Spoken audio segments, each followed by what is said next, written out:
Good evening, everyone. The meeting will come to order. Okay.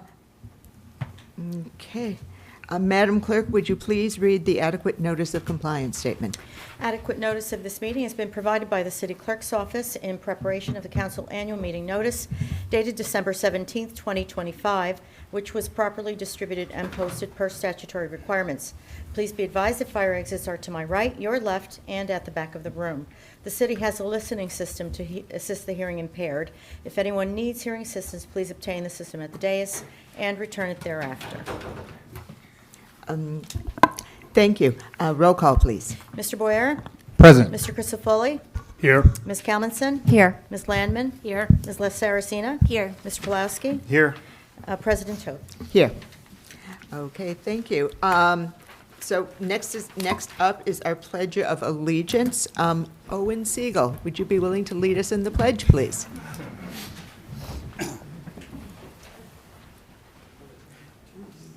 Allegiance to the flag of the United States of America and to the republic for which it stands, one nation, under God, indivisible, with liberty and justice for all.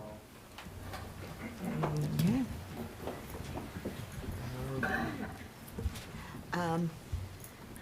Madam Clerk, would you please read the notices regarding closed sessions and hearings and comments? A closed session meeting is authorized by state statute, was announced and held prior to the start of this meeting, and the known items for discussion were listed on the published closed session agenda.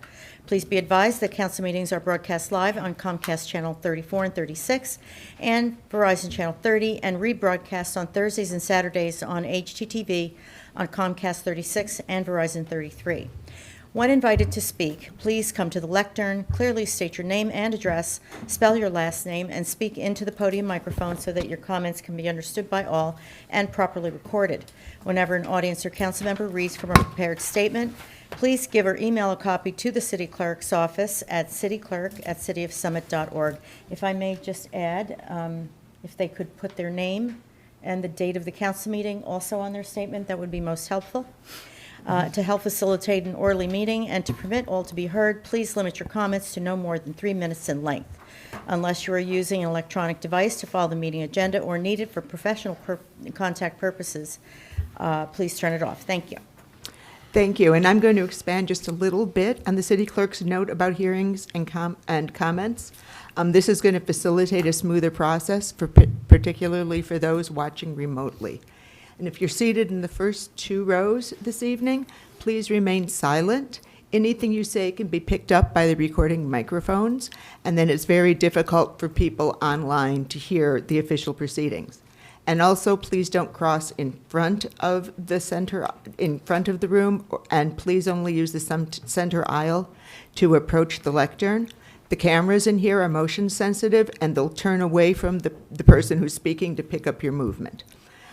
The 3-minute limit on public comments corresponds to a little bit less than a single typewritten page.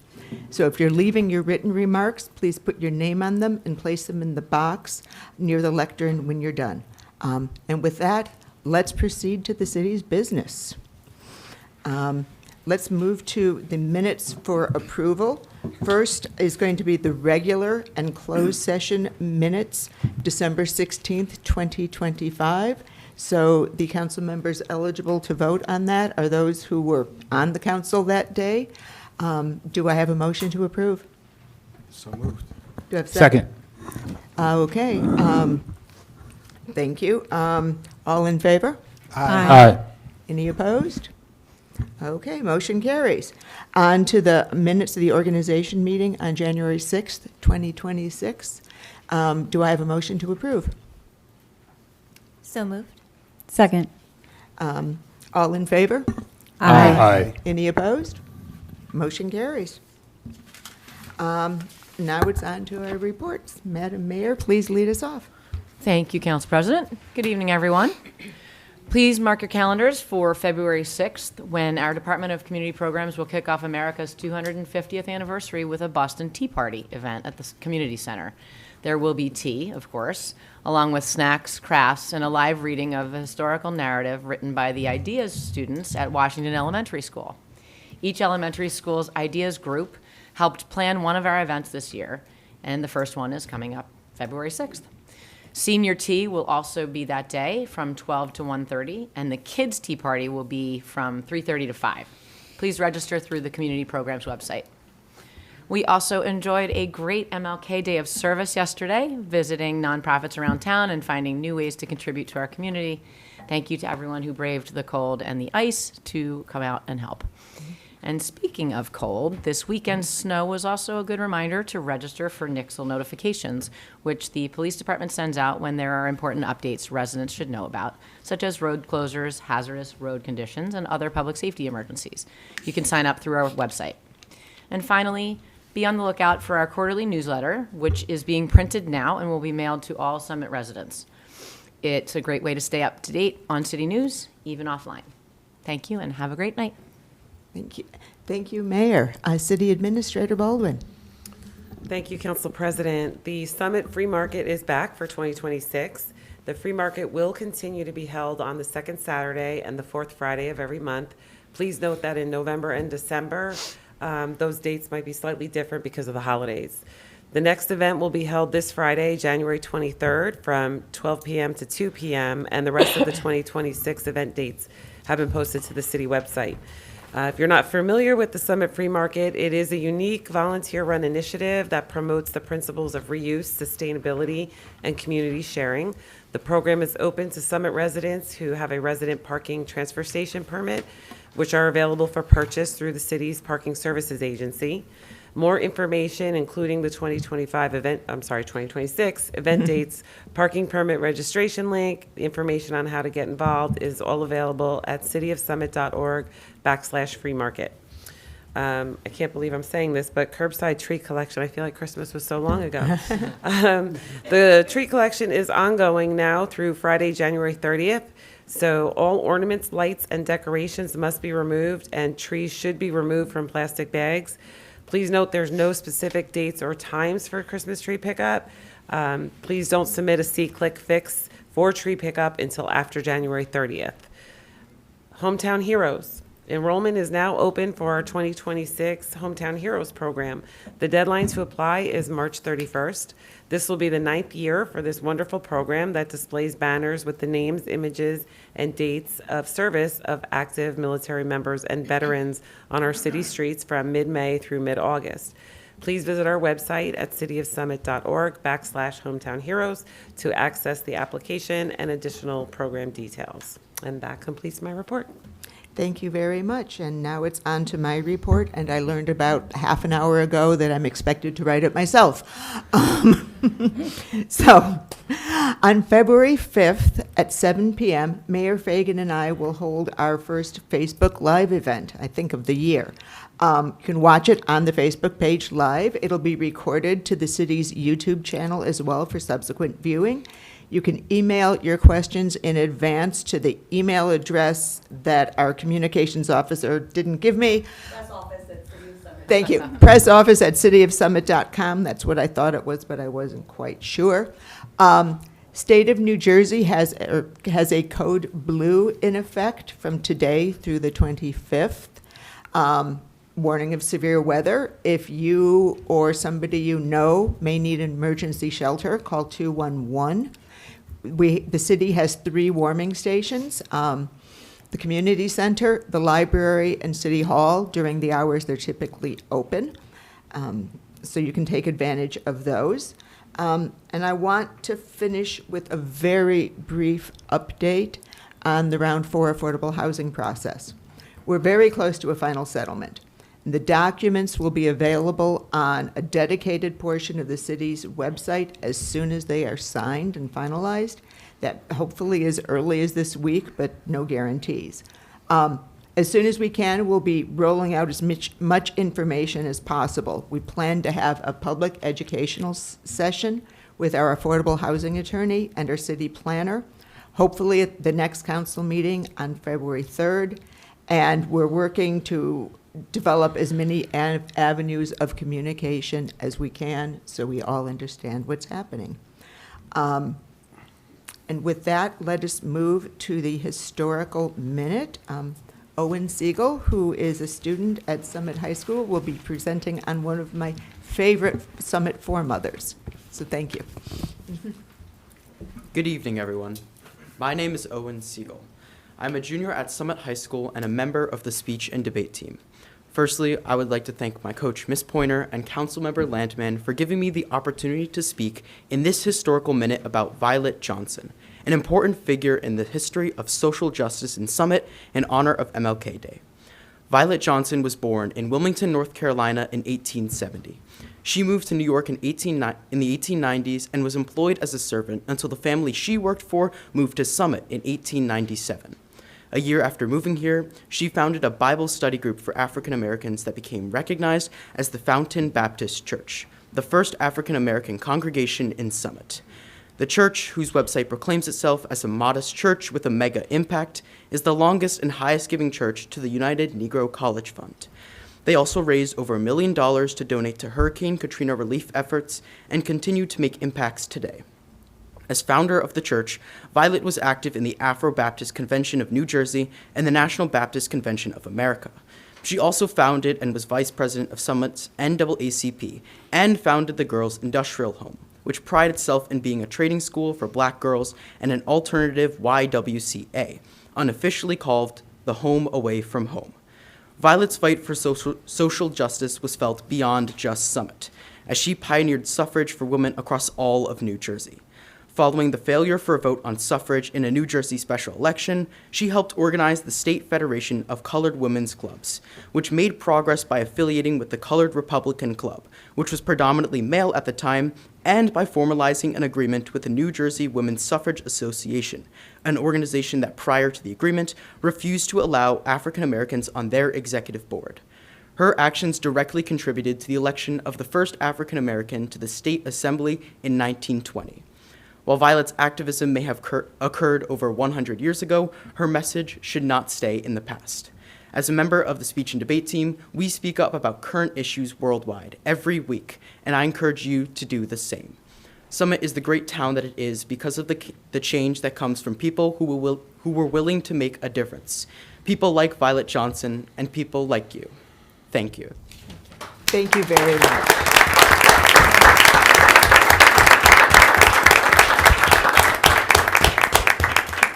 And it gets a little warmer outside. I urge everybody to check out the historic marker. It's actually in the police parking lot near the original location of Fountain Baptist Church. And explain some of that. If he has a statement. Yes. And if you can either email your statement to the city clerk or just leave the paper in the box on the table, whichever you prefer. As long as your name is on it. As long as your name is on it. Thank you. Thank you. Now on to presentations, and this evening we have Chief Peters talking about recent crime statistics.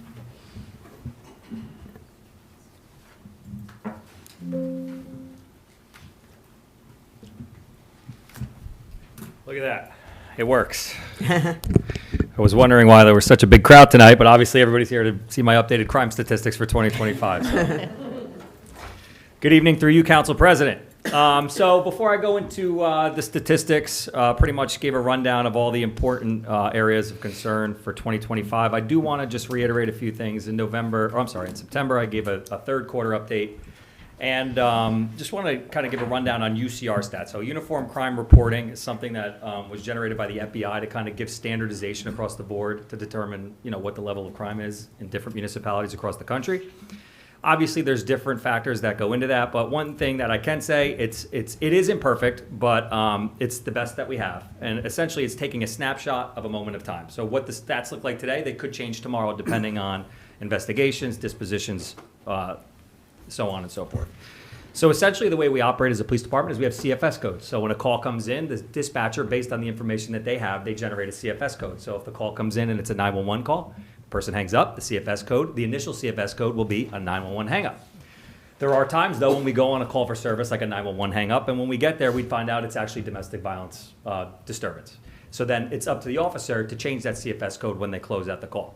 I'd like to say that we're perfect, but 52,478 calls in 2025. Sometimes the CFS codes don't get updated correctly. We do have checks and balances, but some do slip through the cracks. So I just want to set that right out of the gate. Next off, statistics are counted based on initial reports and allegations until proven otherwise. So if a report comes in, the stats are displayed in the UCR table. However, if at the completion of the investigation, we find the incident did not take place, or something that would classify as a different CFS code, that could change the statistics, as I said before. Also, we often encounter initial allegations with no further cooperation from victims, resulting in the case being closed by exceptional means. So what that means is we can't prove or disprove an incident took place. However, because the initial report is made, the FBI has us count that as a UCR statistic as well. And then also, CFS codes always reflect the most severe criminal activity. We can only close it out with one CFS code. So for example, we had an incident earlier in the year on Greenbrier where 2 vehicles were broken into, so there was a car theft there. However, they also burglarized the residence, which rose to the level of the first-degree home invasion charge, so that would be closed out in that first-degree charge, not for a motor vehicle theft. So we do have to keep secondary kind of tallies of certain criteria to make sure that our numbers are accurate. And then lastly, we find that there is a delay in reporting. Sometimes, especially with sexual assault allegations, people don't come forward right away. Sometimes they come forward years later. As you'll see in one of these statistics, one of those was reported from an incident that occurred 5 years prior. So let's get into the numbers. There you go. Thank you. Look at that. How fast that was. This is a PDF. This is not a PowerPoint. One second. There we go. All right. So if you guys can see, I'm not sure if everybody from the audience can see. So as we take a look, the major criteria for a UCR reporting is violent crime, assault, burglary, larceny, and motor vehicle theft. So we'll start with the first column, which is violent crime. That's comprised of homicides, which we had 0, rape, which we had 0, attempted rape, which we actually had 10, robbery, which we had 3, and aggravated assault, we had 11. So between the attempted rape, the robbery, and aggravated assault, we totaled 24 violent crimes in 2025. As you can see, that number is higher than previous years. That being said, as I said in September when we saw this trend, I do want to assure people that we don't have people running around attempting to rape anyone. There hasn't been many aggravated assaults out in the public. I'll give you a brief rundown without getting into too much detail on each one of those criteria. So as far as the robbery is concerned, one of the 3 actually involved, and I feel comfortable saying this because one of the council members has been outspoken about it, involved a council member's daughter. Another one of the robberies involved taking money from a tip jar in which an employee intervened, which created an assault, turns into a robbery. And then the last one was a domestic violence matter where an ex-boyfriend stole things from his ex-girlfriend. The next category, we had 10 attempted rapes. So I just want to be mindful, 7 out of those 10 actually came from facilities in town that have a duty to report sexual assault allegations. Several of the victims were under psychiatric medication during those allegations, and one incident actually involved 2 patients that were making allegations against each other, which both ended up becoming closed exceptional means because neither cooperated with us. So we had 2 patients alleging sexual assault against each other, which counts towards our statistics, and neither cooperated with the detectives when they followed up on them. It's frustrating to say the least. As for the last 4, those were more, I'd say, private matters, happened within the house. Probably don't want to get into too many details on that. But rest assured, we did not have any attempted rapes in the general public. Everything was either confined to a healthcare facility in town or within the privacy of homes. One was actually reported several years later, so the incident actually occurred years prior. Next to the final category in violent crime, which would be aggravated assault. 6 out of the 11 aggravated assaults were actually domestic violence situations confined to the home of the individuals. Over the course of the last few years, domestic violence laws have changed. Anything involving strangulation automatically upgrades it from a simple assault to aggravated assault. So a lot of these involve that. And then another 3 out of the 11, so 6 out of the 11 were domestic violence within households. 3 out of the 11 occurred within healthcare facilities. So similar to a police officer, if you assault a healthcare worker, like a doctor, it actually gets upgraded to an aggravated assault, which it should. And then lastly, which was the one aggravated assault we had, was at a bus stop between 2 participants that were willingly participants, but one of them had suffered injuries to the point where it rose to the level of aggravated assault. So that's the first column. Next would be assault. That would be simple assaults. That's anything from smacking someone, punching someone, touching someone, inappropriate allegations of those such. Burglaries, these are actually burglaries and attempted burglaries to houses, not to motor vehicles. We separate those. Larcenies, that's theft. That's actually way down. I'm pleased to see that number because that's theft by unlawful taking. That's not like a fraud theft. That's actually like a shoplifting, taking money from a tip jar. So that's actually way down, which I really like to see. And then motor vehicle thefts, we held Strong at 15. I was hopeful we'd be in the single digits. Of those 15, 7 actually were from 2 dealerships. Okay, so none of them involved the public. 7 out of the 15 were inside jobs involving employees where keys were taken, vehicles were removed from lots. There was nobody like driving the streets, stealing keys, breaking into cars. So 7 out of, we would have been at 8 if it weren't for the 2 dealership jobs that totaled 7 of our thefts. So I am hopeful for the future when it comes to motor vehicle thefts that we will get in the single digits, but I am pleased that we're trending in the right direction in that category.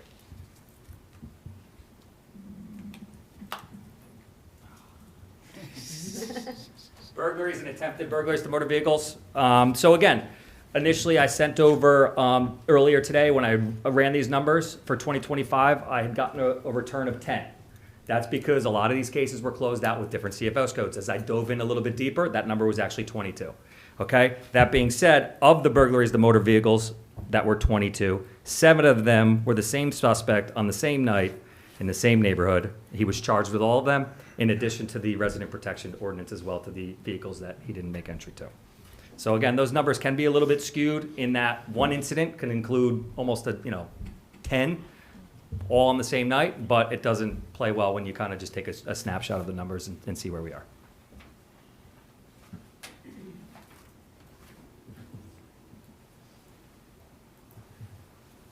So here's some of our basic numbers, just calls for service. So we're busy, 52,478 calls for service in 2025.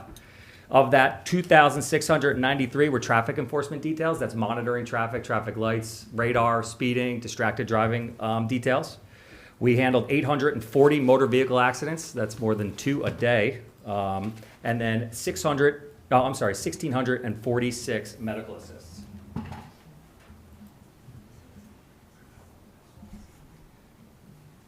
And this number is for everyone who says that we don't do anything. 8,099 motor vehicle stops last year. That's up quite a bit from our historic average. 1,745 moving summonses, 3,558 parking summonses, for a total of 5,303. For me, that's an encouraging number. We have a very young police department, a lot of young officers. They're out there, they're being proactive. As you can see, of the 8,099, we do use discretion. The vast majority of the motor vehicle stops we have, we're educating the public, we're advising them of their wrongdoing, and we're sending them on the way. Most of the people we do pull over our residents, so we try to have common courtesy. But of the 8,099, I think that does send a message that we're out there, we're willing to enforce the law. Anybody that has a history typically gets less discretion, but we're doing everything we can to kind of mitigate any pedestrian or traffic safety issues that we come across.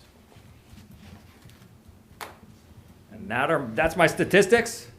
Open for questions if anybody has them. I sent them over earlier. From what I understand, they went to your spam box. We worked that out with the IT vendor. For some reason, we upgraded our server, and so everything was going to your guys' spam. So if you didn't get a chance to review it earlier to ask questions, I guess now would be your chance. Council President, Yes, certainly, Councilman Boyer. those are your numbers and you're sticking to them. Those are my numbers, and I'm sticking to them. At least for now, until they change tomorrow. Just kidding. So, the drop in medical aid, any correlation with the homeless population decreasing? Not that I No. know. Could be. A good portion of our calls for service with the people who were unhoused were medical calls for service. So it could be. But that number varies. I see the increase in motor vehicle crashes. Yep. Can you wrap Nope. your head around that one? No, That's can't really up a wrap my lot. head around it. It's all over. It's all over town. Gotcha. Post 2020, people do tend to drive a little bit less cautiously. I'm sure we've all observed it. I observe it. When we're in a marked police car, everybody tends to behave, and then you get in your personal car, and everybody's out of control. So I'd like to say we see all these violations, but like I said, we're out there, we're stopping cars, we're doing everything I can to mitigate these accidents, but unfortunately, that's just the trend that we're going in. And I'm glad to see that the motor vehicle stops were up 20%. That's a big deal. Yep. So burglaries, car thefts, I mean, we were inundated with them 2 years ago. The numbers look like they're flattening out, cross my fingers, but in 2 years.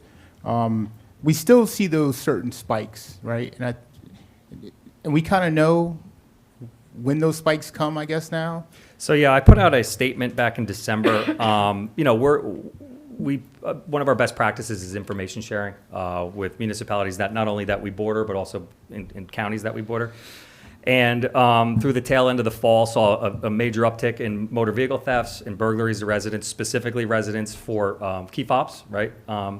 Again, I'll say this till I'm blue in the face. 2 of the #1 vehicles that are targeted are the Land Rover Range Rovers and then the BMW X Series. So if you own one of those vehicles, my recommendation would be to park it in the garage, keep your key fobs out of view, and keep any of your belongings out of plain sight, because those are the vehicles that we mainly see these suspects entering houses for. Whether or not they're doing that because they want to joyride those vehicles, there might be an order out where they deliver them to a port and end up in another country. But the BMW X Series and the Range Rover Land Rovers are the 2 top makes and models that we see are being targeted for, especially for burglaries to residences to get the key fobs. And Chief, last one. You still do the home inspections, right? Yeah, oh yeah, yeah. And- I actually, we have that number, so we do a snapshot as well. It's more, visually friendly for social media. It should go out this week, which shows, I think we did like 32 last year of the home security assessments. And you still do is it Citizen Eye or Resident Eye? The Citizen Eye. Citizen where you can Eye. register your Ring camera, and then we have access to it. So when you register your Ring camera for Citizen Eye, we don't actually have access to the footage. We just know if there's a burglary on, Blackburn, for lack of a better street. We know which houses on that street have cameras with direct contact information to those people, to those residents. So we can ask for them, via telephone, as opposed to canvassing the area and walking up and down the street and taking 2 hours to knock on doors and leaving business cards. We already have direct contact information. Hey, can you check your camera on this date and time, see if you have anything? If so, can you share that information with us? So that's the Citizen Eye registration program that we have, which is pretty good. We should probably remarket it. We tend to have to remarket programs every year or 2. People forget. So maybe I'll work with Jenny on that. Any other questions? If I may? Yeah. Question I would have is, how do we look compared to our surrounding communities? So again, like I said, in December, our surrounding communities were getting hit pretty hard. Knock on wood, I don't want to say it. We've been holding the line. We invested in some serious technology that's helped us a lot. I can tell you our pursuits are going up. We are finding these suspect vehicles as they enter town, and we're chasing them out. And again, I'd like to sit here and say everything we do will solve the world's problems, but at the end of the day, we're really just diverting that crime to another town. Because, our whole goal is, if every time these suspects come into our town, they're met with resistance, we're holding the line, we're holding that Route 24 corridor, or, coming in from Berkeley Heights or Mountainside, if they come off 78, maybe they just go to another town. Really, that's our hope, because, Summit, we're not shy about police work. We're not shy about holding the line. And like I said, we have young, motivated officers that are out there. They're putting their lives on the line. Every night they pursue these cars. And just in the last week, we've had, I think, 2 or 3 pursuits that ended up back in Essex County, which were terminated due to safety reasons. Once you get in Essex County, our radios tend to cut in and out. Doing speeds upwards of 100 miles an hour, it tends to get a little unsafe for everyone. So we'd rather terminate it. It's not worth it at that point. Thank you. Yes. The UCF stats, you explained them. UCR? UCR, sorry. I said F. Those are reported To the FBI. crimes, Yep. right? They're not necessarily crimes. So they're reported crimes. So the way the FBI views it is, especially for example, like sexual assault. Someone may come in and report a sexual assault and then never come back. They might not cooperate, whether it's a family member, whether it's a boyfriend, girlfriend, someone that they're reluctant to pursue charges on. But that being said, even if we don't get cooperation for an investigation, we still have to count that as a statistic for an attempted rape, because we haven't validated it. We haven't done a full investigation. We haven't brought anybody up on charges. Nobody's been arrested. But the way the FBI looks at it in terms of their reporting is we have to take the victim at face value on the day they file the report. Unless they come in afterwards and specifically say, I made that up, which tends to not happen, then we can close it out as unfounded. Some of our allegations do get closed out as unfounded, which means it never happened. But if we can't prove or disprove it, which is what the vast majority of these we close out at exceptional means, which means we received the report, the victim was uncooperative, or the 2 victims that made allegations against each other were uncooperative, so we just close it out as exceptional means. We can't prove or disprove it didn't happen, but we also can't, not count it as a statistic, essentially. So it's one of those things that kind of, shoots us in the foot. But again, every town is different. For example, a town like Short Hills next door, they have a mall in town. So by default, you would assume that their thefts would be higher than another city that doesn't have a mall in town. Does that mean that Short Hills or Melbourne's less safe? No, it's just that they have, a facility in town that draws in a certain criminal activity. We have, 2 healthcare facilities in town. A lot of people go there for substance abuse, mental health treatment, and oftentimes that carries some baggage that ties into our UCR stats, unfortunately. Thank you. One other question. Of the 15 stolen vehicles that we had, how many, did we recover any of them? Yeah, I actually have the number here. So again, 7 were from 2 dealerships in town. Actually, of course, the one column that's missing on here, I have the case number, date, time, location, year, make, model, point of entry, area, items taken, disposition, and entry made. So I can tell you of the vehicles taken, we did have 7 arrests. But I don't have which ones were recovered or not. But the vast majority we do recover, as you guys know, if you've been paying attention. Every time a vehicle is taken from our town, there's license plates readers all throughout the state. We go to the last known location. Our detectives are out there the next day. And again, if we can get that vehicle off the side of the road by lunchtime the next day, again, it sends a message. There's a lot of police departments that will not send their officers down to Essex County. Rightfully so. We had 2 officers nearly, get killed down there retrieving a car. But we do, because again, we're paid to hold the line. That's what we're going to do. If a vehicle's taken, we're down there the next day, we're snatching it off the street. And hopefully, again, not to solve the world's problems, but if every time they come to town, they're either met with resistance or they steal a car and it's gone by 9 a.m. the next day, so maybe they just go to a different town. That's our hope. I hope so too. Yeah. Thank you. Okay. Any further questions? Yes. Councilmember Kalmanson. Thank you. Thank you, Council President. Thank you, Chief Peters, for giving us this presentation and statistics.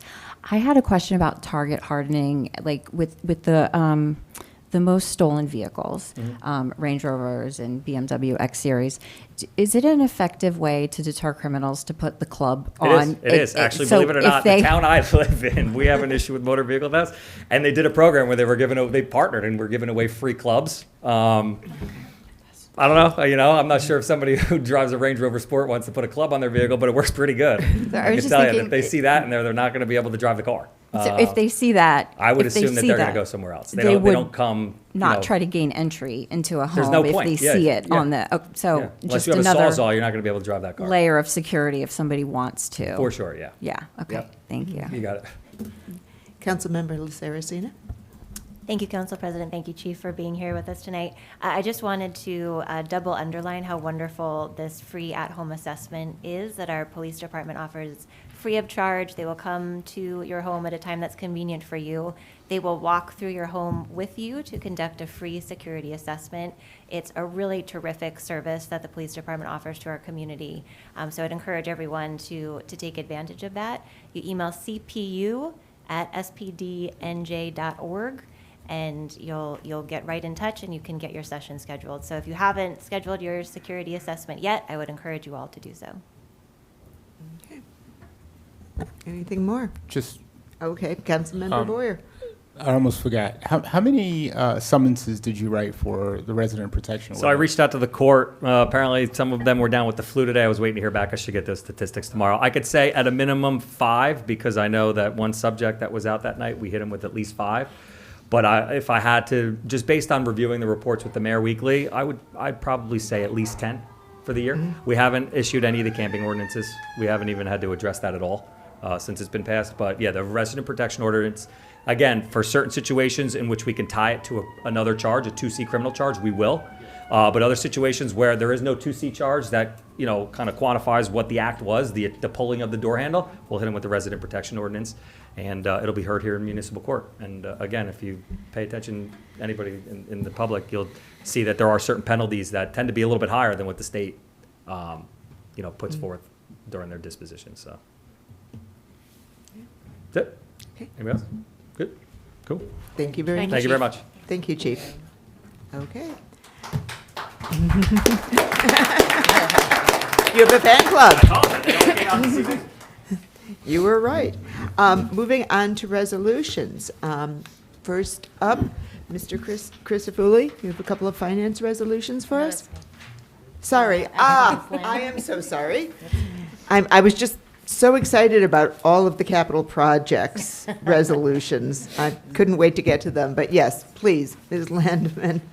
Thank you, Council President. This is Resolution 12336. This resolution authorizes us to move funds from finance to defined contribution and Social Security. Municipal appropriation transfers like this allow us to transfer funds between municipal accounts to maintain a balanced budget. These transfers are permitted during the last 2 months of the year and the first 3 months of the year. I move to adopt this resolution by a roll call vote. Do I hear a second? Second. Do we have any comments from the public? Comments from council? Okay. Then let us move to a roll call vote, please. Madam Mr. Clerk. Boyer? Aye. Mr. Christopherly? Aye. Ms. Kalmanson? Aye. Ms. Landman? Aye. Ms. Lara Saracena? Aye. Mr. Pulaski? Aye. Ms. Toth? Aye. Okay. Back to you, Ms. Landman. Sure. Resolution 12319. So from time to time, the tax assessor's office is required to make adjustments to the computation of tax assessments on property within the city.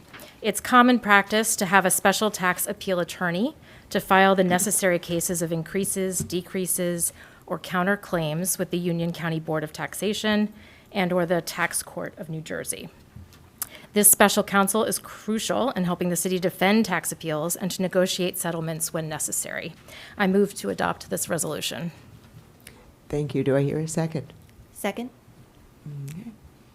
Do we have any comments from the public? Comments from council? Okay. Then, should we have a vote? All in favor? Oh, I get to do that part? I'm sorry. All in favor? Aye. Opposed? No? Okay. Then we get to move on to our capital projects and community services. Over to you, Councilmember Christofouli. Thank you, Council President Toth. As chairperson of the Capital Projects and Community Services Committee, I'll introduce the next set of resolutions. There are quite a few. We'll try to bundle some of them to reduce the time required. The first is Resolution 12323 to authorize the city forester in not to exceed $65,000. The city forester has, by all reports, been performing well in activities that include planning and zoning board applications, completing of the city's annual hazardous tree survey, and many other important activities. I move to adopt the resolution. Second. Okay. Do we have any comments from the public on this one? Do we have comments from council? No, I can just say, having spent 4 years on the zoning board, I never heard anything but good things about our city forester, and I'm thrilled we get to continue to work for him. So with that, all in favor? Aye. Opposed? Back to you, Mr. Christofouli. Thank you, Council President. I recommend that we bundle the next 5 resolutions. Thank you. Resolution 12266, authorizing the 2026 consultant engineering services of Boswell not to exceed $100,000. Resolution 12332, to authorize the 2026 consultant engineering services of Dynamic Traffic LLC not to exceed $100,000. Resolution 12333, to authorize the 2026 consultant engineering services of Mott McDonald, also not to exceed $100,000.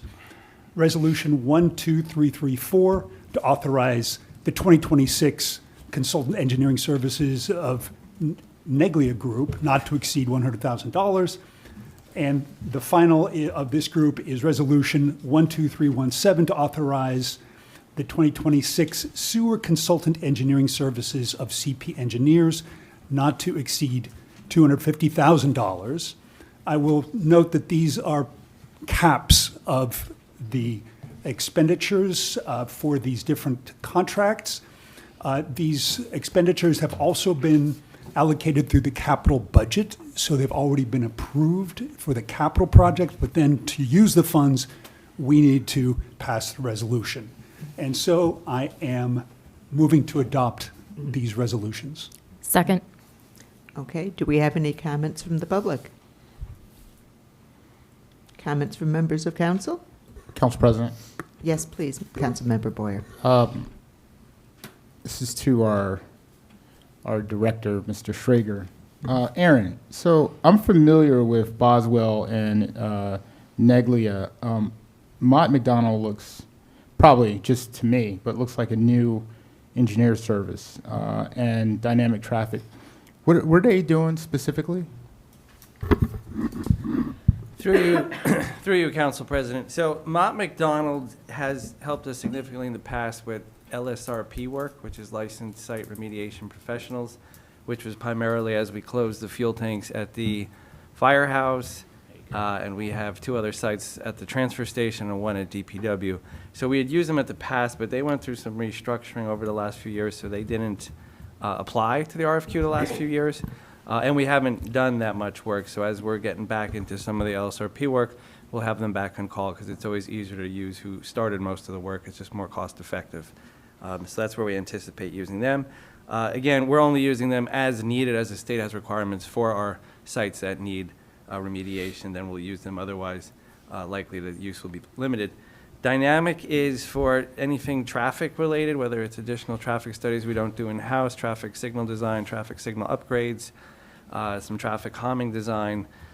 They can do that, signal synchronization, that we'll use them. We did use them a little bit last year, but it was probably under just getting quotes. So this year they'll be on call, as we know we have a lot of traffic concerns we'd like to address. Thank you, Aaron. It's good to see they get those tanks out of the firehouse too. Yeah. Yes, Councilmember Pulowski. Thank you. So it's my understanding that we have been looking for an assistant engineer for a while now. Haven't been able to get somebody in for that. And I'm just wondering if we are able to fill that position, will it cut down on any of these consultant fees? Yes, again, through you, Council President. So if we had more staff in-house, it would reduce the need we have on this. So we'll keep looking to make sure we augment our staff while using this as a backup plan for when we do need it. Some of these are just work and capital project, but both Neglia and CP, we would have them come in for a day, a week or so, just to kind of do just the in-house work. So there's definitely a benefit to having in-house staff that you could do a lot. But when you get to like LSRP, we're not, licensed for that, so that's when we need them. But yes, to have in-house engineer would definitely reduce the need for these. So, thank you. Okay. With that, all in favor? Aye. Any opposed? Resolution passes. Back to you, Mr. Christofouli. Thank you, Council President. The next resolution is number 12324, to award the bid for the Dorema Street Improvement Project in the amount of $374,000 and change. I've been advised that this project will begin as soon as weather permits, likely in late March or April, to improve the conditions there. And with that, I move to adopt the resolution. Second. Any comments from the public? From council?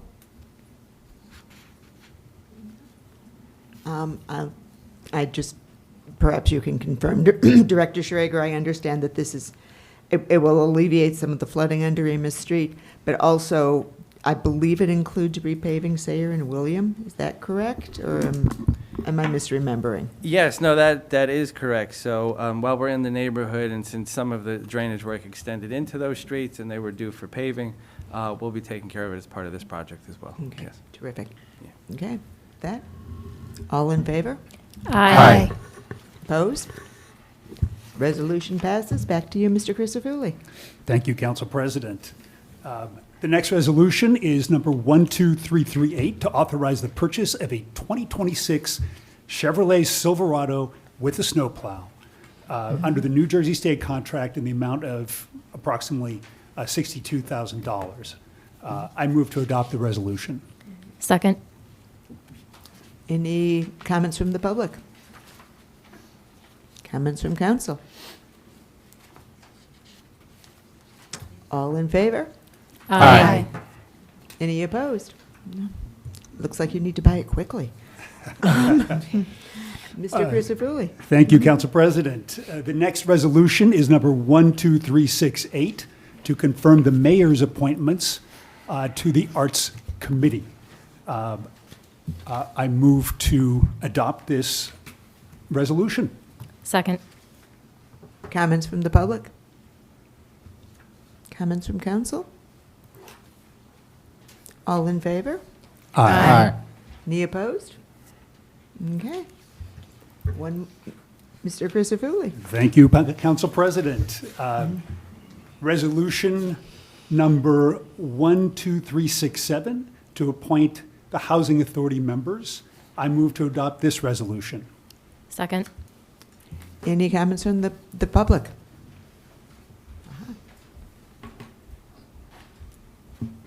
Thank you, Council Thank President. you. Please give us your name, tell us where you live. Andrew Miniger, Summit, New Jersey. I'm just curious, who are the new people appointed to the Housing Authority?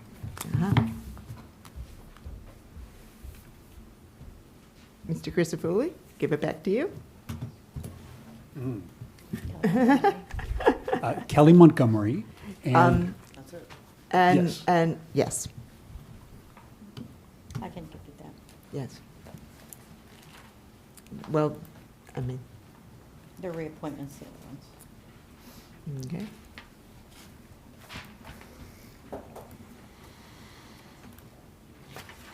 Yeah, okay. We're getting there. Too many committees. Okay. I'd like to read them. Okay, thank you, thank you. Okay. So we are reappointing Jacqueline Gray, the Housing Authority Executive Director, Rick Whipple, who is the New Jersey Department of Community Affairs appointee. He remains active until the state appoints somebody else. And Kelly Montgomery is taking the position, the third position.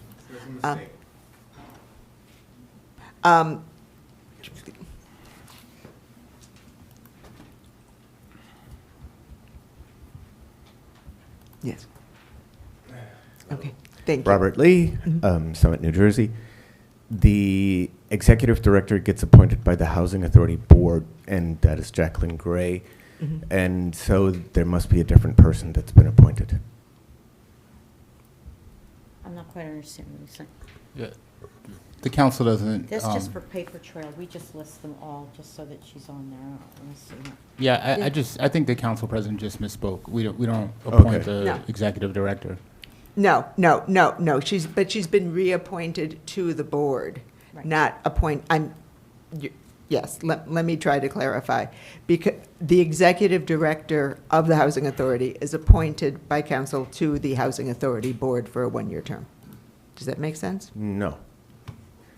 The Sirs, executive director is appointed. There are certain positions that are required on the Housing Authority, and one of them is the executive director. Yes, and She's that named. executive director gets appointed by the Summit Housing Authority Board You of determine, Commissioners. that the You Housing hire, Authority yes. determines who the executive director is. Right. But once the executive director is in place, then council appoints the executive director To the to the Housing to the Housing Authority Board. And she's then a member of the board? She's more of a consultant to the board. I think she's an ex officio member, similar, She's not a voting member. not a per voting se, member. is She's she? similar to a superintendent is to a school district. They're an ex officio member of the board. They participate, but they're not a voting member. Aha, thank you. Okay. I think we all learned something there. Thank you, Mr. Lee. Okay. Anything else? Any comments from council? Okay. You want to go first, Bob? Sure. So Kelly Montgomery is certainly a good candidate for the Housing Authority, but I think there's a better one. And since we haven't voted yet, I just wanted to give a little background on this. When we came into our appointments, we thought that the council had two appointments. And we had decided to reappoint Georgette Barnes.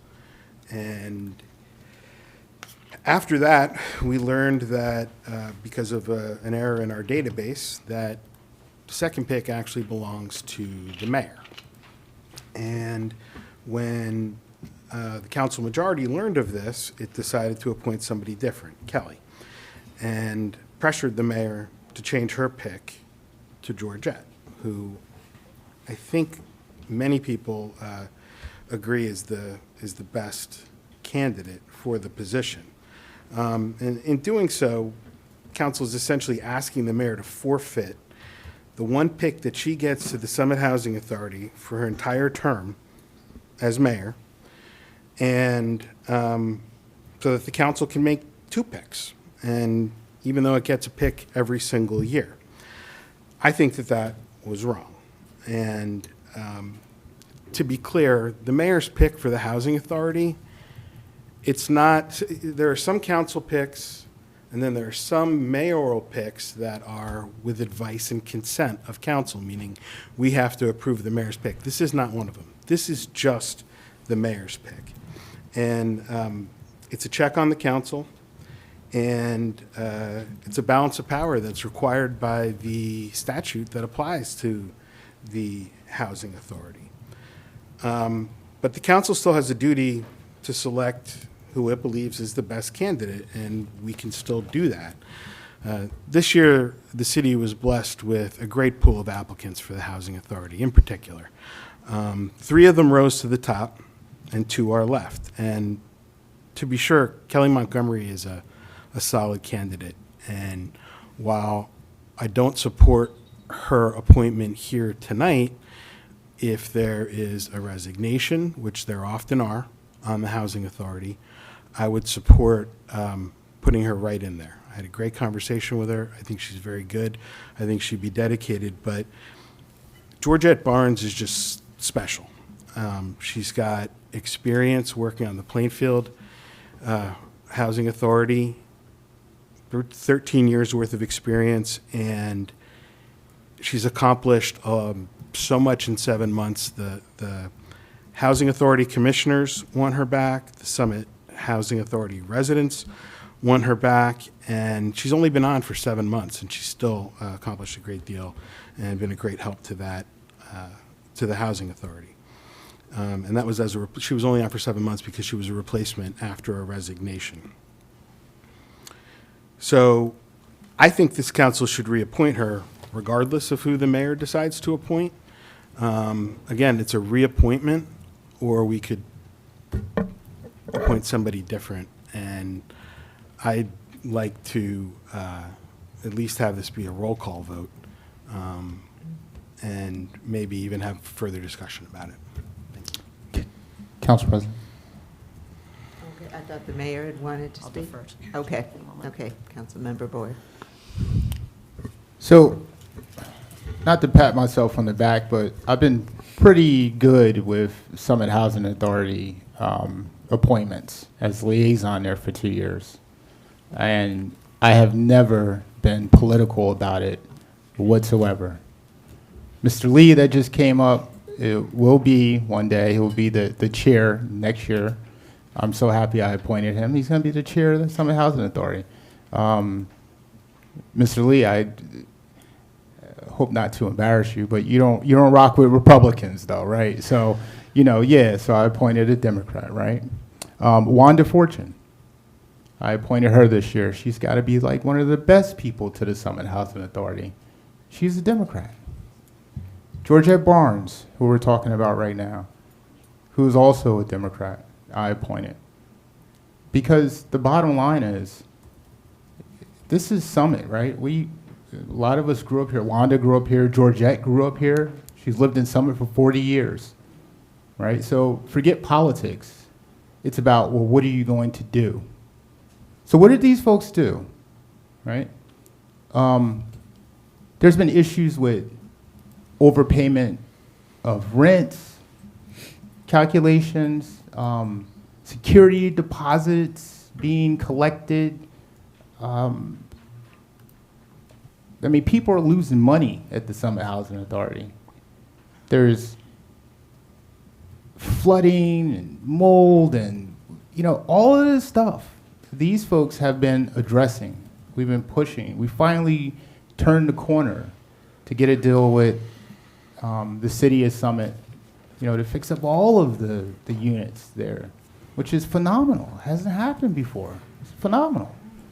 So when you look at track record, there is no reason whatsoever not to appoint someone who was the director of the Plainfield Public Housing Authority for 13 years. It knows all the HUD laws and the HUD rules. That's one of the downsides. That's been the Achilles heel of the Summit Housing Authority for the last couple of years. Having folks that don't know the rules. So this is not like a popularity contest or, you know, when I can put one of my Democrat or Republican friends on. This is a serious committee. This affects people's lives. And I don't remember the last time that there was a liaison to the housing authority where, you know, people didn't respect the person that was being presented to be on the board. But this year that happened.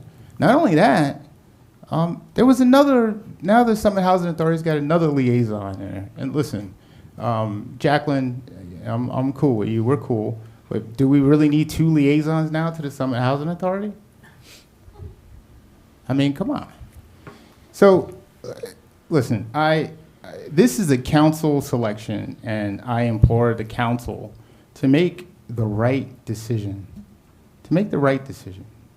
You know, reappoint Georgette Barnes, who's been a 40-year-plus Summit resident, has family members and other people that live in there, that has a track record of turning things around this year.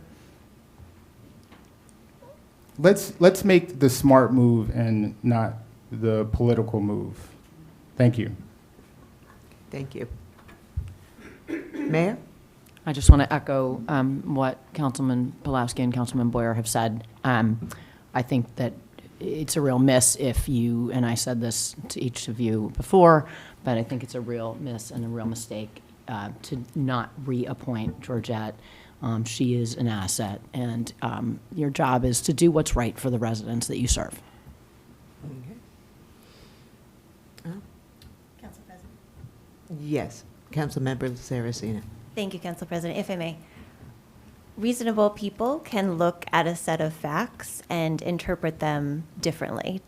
I agree with much of what was just said. All of us, all of the council members have had, and the mayor, have had the opportunity to speak with our housing authority residents, with commissioners. We take our responsibility to appoint the most excellent candidates very seriously. And the resident feedback is, of course, a very important part of our evaluation process. As Councilman Pulowski noted, when we first came into the appointment process, we thought that the 2 seats available were going to be both under the control of the council. And taking into account all of the excellent candidates that we had before us, we selected to reappoint Commissioner Barnes and to appoint the new member, Kelly Montgomery. Again, we felt that taking all of their qualifications into account, their commitment to advocating for the residents and making sure that the authority is working in their best interest, that those were the 2 candidates that really stood out amongst the pool. We then learned that one of the seats, one of the available seats, was actually under the control of the mayor. And I know several of us, myself included, have urged the mayor to honor the decision that the council had come to. The seats are fungible. We have 2 vacant seats. We have 2 excellent candidates. We have heard from the residents that they wish for Commissioner Barnes to stay on. I agree absolutely with Councilman Pulowski and Councilman Boyer that Commissioner Barnes should remain on. And we have another excellent candidate who we wish to bring on with fresh eyes and fresh energy and fresh ideas, and that is Ms. Kelly Montgomery, who we're very fortunate to have her raise her hand for this important role. So I would, in turn, again, acknowledging that reasonable people can look at a set of facts and disagree, but I would urge you, Mayor, to consider reappointing Georgette Barnes and have her be selected for your seat. Before we repeat, is there anybody who hasn't spoken who would like to say something? Okay. So Councilmember I just want Pulowski. to correct something that Councilwoman Saraceno just said. We did go in thinking we had 2 council appointments. We did decide to select Georgette Barnes, but we didn't at that time decide to select her and Kelly. We debated between 2 other candidates and even postponed this appointment 2 weeks so that we could continue to have that conversation. It was only then that we found out it was a mayoral appointment. So to say that we decided to pick two and then the mayor made her decision and it wasn't the second one that the council said, that's just not true. So the timing of that is crucial to anybody who's trying to understand it. These seats are not fungible. There's a council pick and there's a mayor pick. Yes, they both sit on the same board, but again, the mayor gets one pick her entire term. We get a pick every single year. And the last thing is, yes, I thank the council for everybody reaching out and speaking to all the candidates, but that didn't just happen organically. I had to petition several members of the council to make sure that they go and speak to all of them before they make their decision. Apparently, the decision had already been made. But one council member even told me that it's not their job to micromanage every appointment. Didn't have time for it. And my response to that was, this is probably the single most important appointment that we have to make, and you have to make sure that you talk to everybody before you make your decision. That person said, I got to trust the team. And so my question really is that Team Summit, or is it Team Party?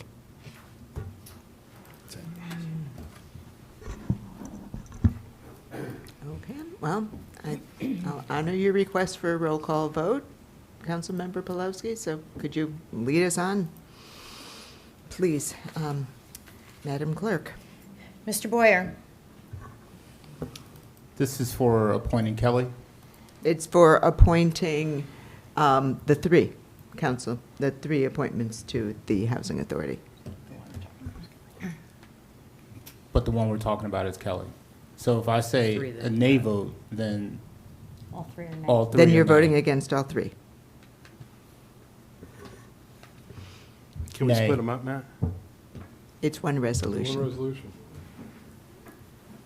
Can make a motion to separate if you wish. I'd like to make a motion to separate. Second. Oh, is that something on which we debate, or is that No, more like a? It's more like a motion to table, so you Thank just you. vote to see if you're going to Okay. separate the three separate. Okay. All in favor of separating? Aye. Opposed? Nay. I think the nays have. Show of hands, please. Sure, absolutely. Okay. The ayes to separate. Thank you. And the nays.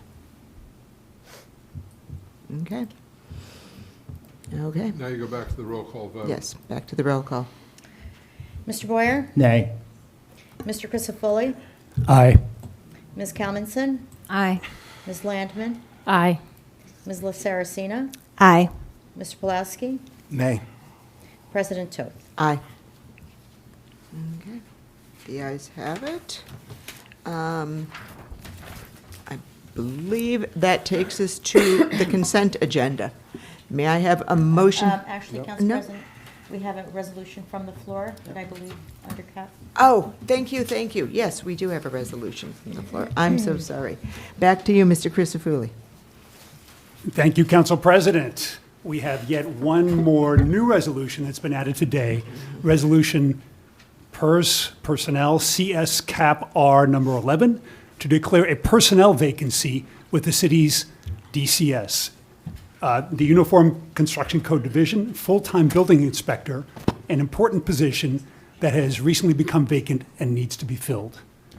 I move to adopt the resolution. Second. Okay, thank you. Okay, do we have any comments from the public? Comments from council? No? Okay. This is a very important position in the city, and the resignation came in recently, so we need to move quickly. So with that, all in favor? Aye. Any opposed? Okay, resolution passes.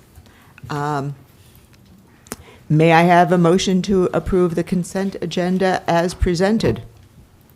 So moved. Is there a second? Second.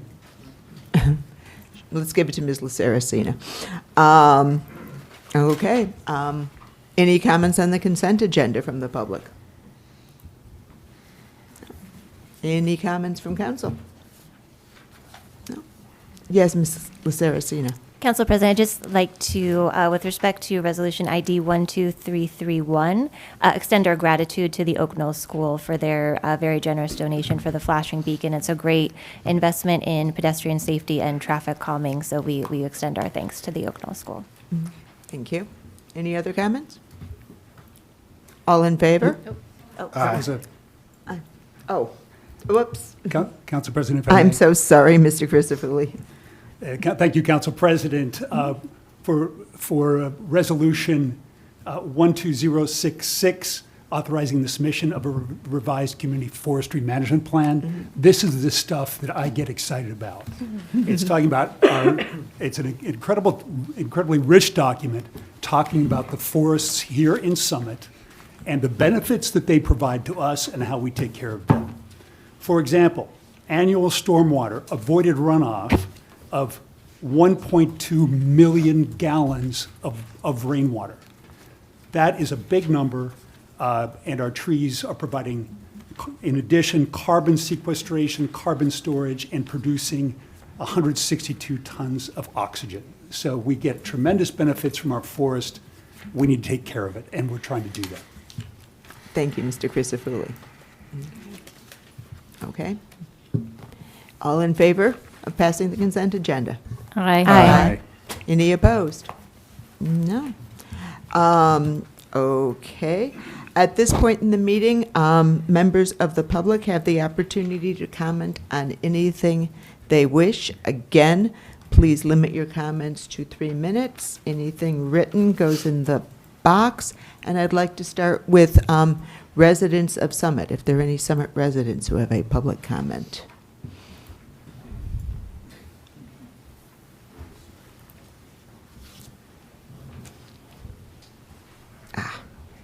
Oh, I like that, Mr. Bennett. Okay. Yes, good evening, Mayor Fagan, President Toth, and members of council and staff. I'm Jim Bennett, B-E-N-N-E-T-T, 38 Fairview Avenue. I compared the math in Council President Toth's statement of Round 4 affordable housing with that of Attorney Nancy Holmes' December 23rd brief, in which she supported the city's application for approval of its Round 4 plan. My numbers are different. Ms. Toth claims we will potentially be required to provide 345 affordable housing units. In making this claim, she conflates new affordable residential units with credit towards our affordable housing obligation. Page 11 of Ms. Holmes' brief shows 368 units already satisfying the prospective obligation, though I think the number should actually be 366. To see how many of these credits represent new affordable units, let's start with 366 and subtract 71 bonus credits, such as veterans credits, counting double, which are not new affordable units, leaving 295 units to account for. Subtract 147 units from 295 for the Summit Housing Authority, which are existing units that are not new affordable units, leaving 148 units to account for. Now subtract 31 credits carried over from Round 3 from 148, leaving 117 units to account for. Subtract 7 credits from 117 for the renewal of rent controls on existing units, which are not new affordable units, leaving 110 new affordable units to account for. But not all of these units are for Round 4. Ms. Holmes' brief and the city amended plan make clear that 23 of these credits are surplus credits that carry over to Round 5.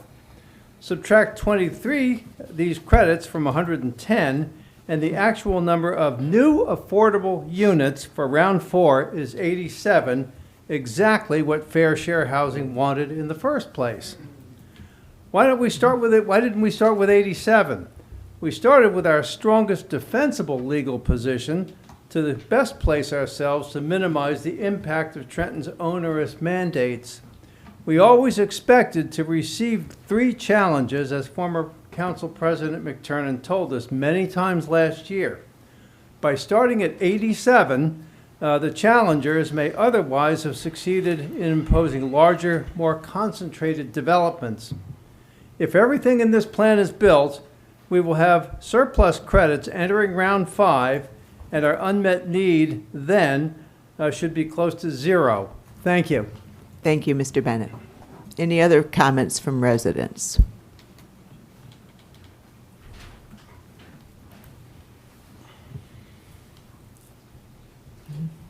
Hi. My name's Carrie. I live in Summit, and I want to talk about the affordable housing. Also, I did this today. It's front and back. You said 1 page. I'm going to go fast. Okay, so, all right. I've been a Summit resident for almost 10 years, and when my husband and I moved here, we were so excited about starting our family in the quiet, safe suburbs. We were torn between a few houses in Summit and other towns, but ultimately chose the Ivy League neighborhood, close to downtown, the highway, a beautiful park, and part of an excellent school system. If you drive down our street, you'll find people out with dogs, pushing strollers, kids on bikes, toddlers, motorized cars, and even with no sidewalks. Traffic is light, and the street light at the top of Shunpike to Morris, I've rarely seen more than like 2 to 3 cars at a time as a backup. A 25-unit building changes that, along with what my family has built by choosing to live here and purchase our home. If the plan was to use the land to add more homes to our neighborhood, we would not be here tonight.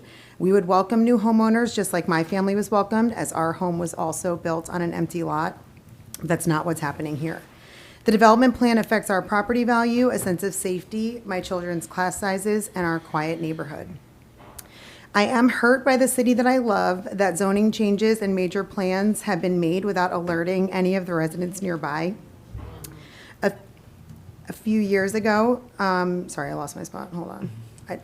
I thought someone said something, so, okay. A few years ago, our home had water issues, and because of city zoning laws, we were told that we were unable to make simple changes that would have completely fixed our issue, even though all of our neighbors were supportive of it.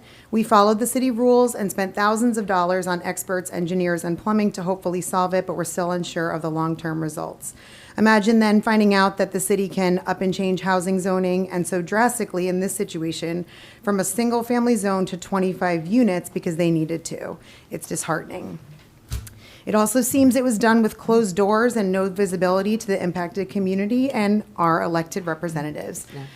Is this because this neighborhood is not as visible or vocal? Is it because our collective tax contribution is smaller than other parts of town? There's roughly 50 families living on and off Shunpike. A 25-unit development literally increases the area population by 50%. And without the flurry of calls and texts from neighbors this weekend, who luckily made us aware, we would have had no idea and we wouldn't have been here. You are the elected decision makers of this town, and we appreciate your dedication to Summit. Sorry. But how is a plot of land with this space being rezoned at this magnitude without a broad sharing of that message?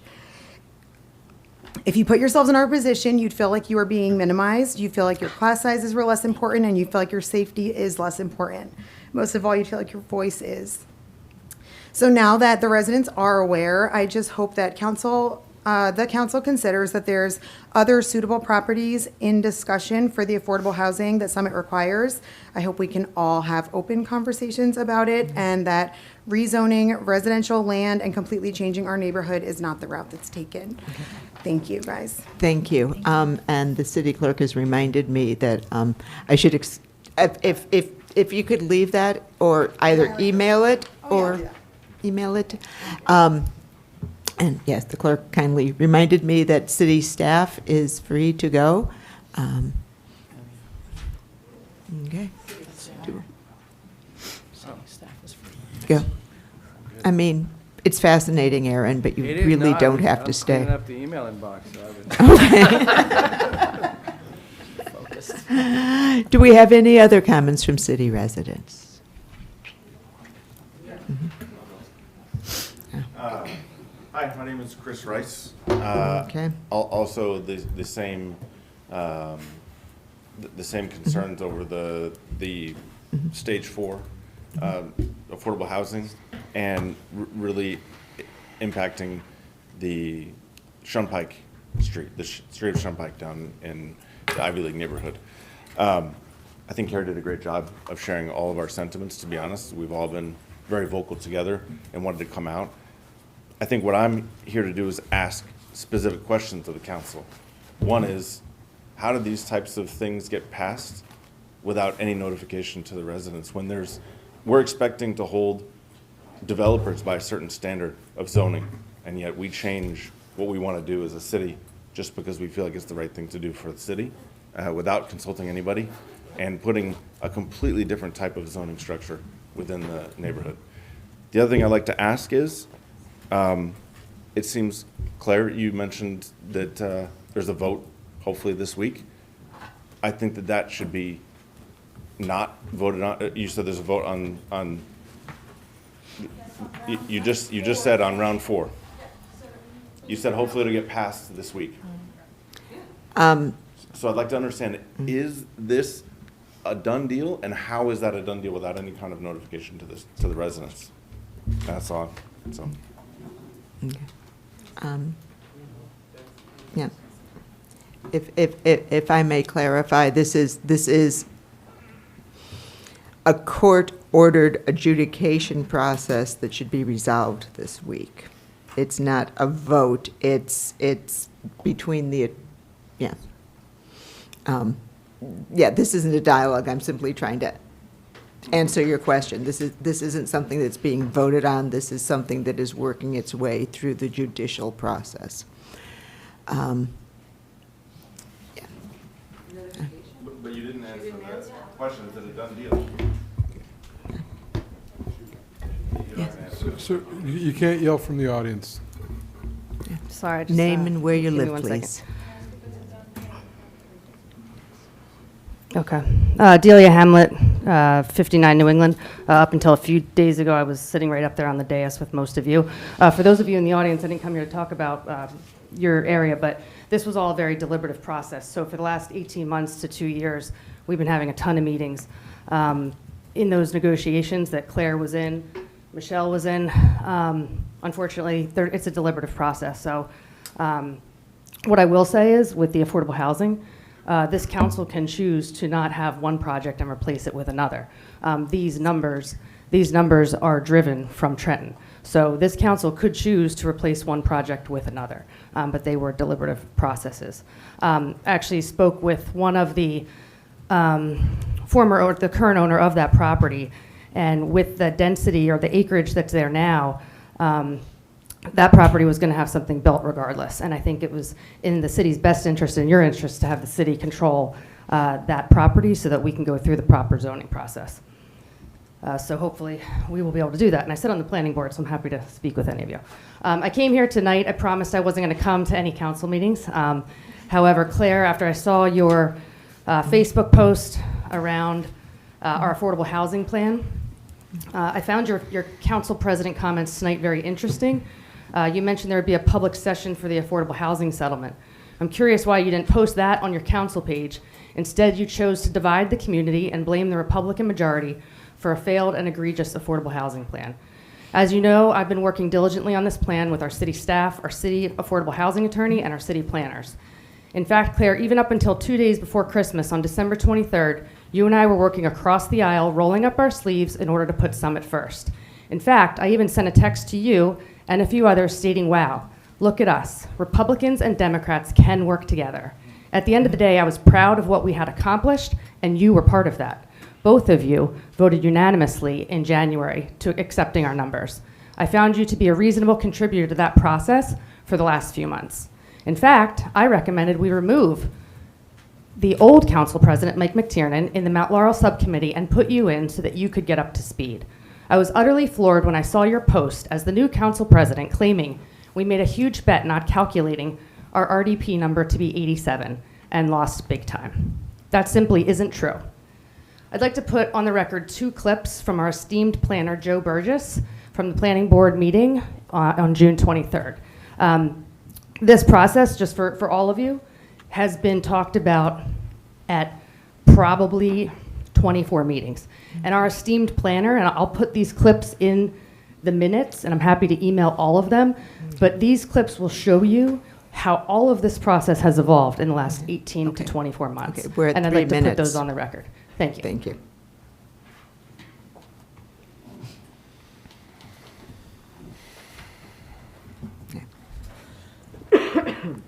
Hi, Andrew Miniger, resident of Summit. Up until about 380 days ago, I was up there on the council days with all of you. I was very glad to hear that the city is finally going to be able to post detail of that settlement that we all read recently. That was negotiated last year. I want to know if the city will post a map of what's going to be rezoned so that there's more clarification to the residents, and where these buildings will be constructed, not just Shun Pike, but all of the other neighborhoods that are affected. And Council President, you did mention that you were close to a settlement, and I think it would be good to know if this settlement that was submitted under the prior Republican Council will be able to be modified at this point, or if it is a lock-in. And finally, I want to mention that the vote on January 21st, which was unanimous, was tantamount to a math checking on the state of New Jersey, making sure that their math was correct according to the law. It was something mandatory by every municipality in the state.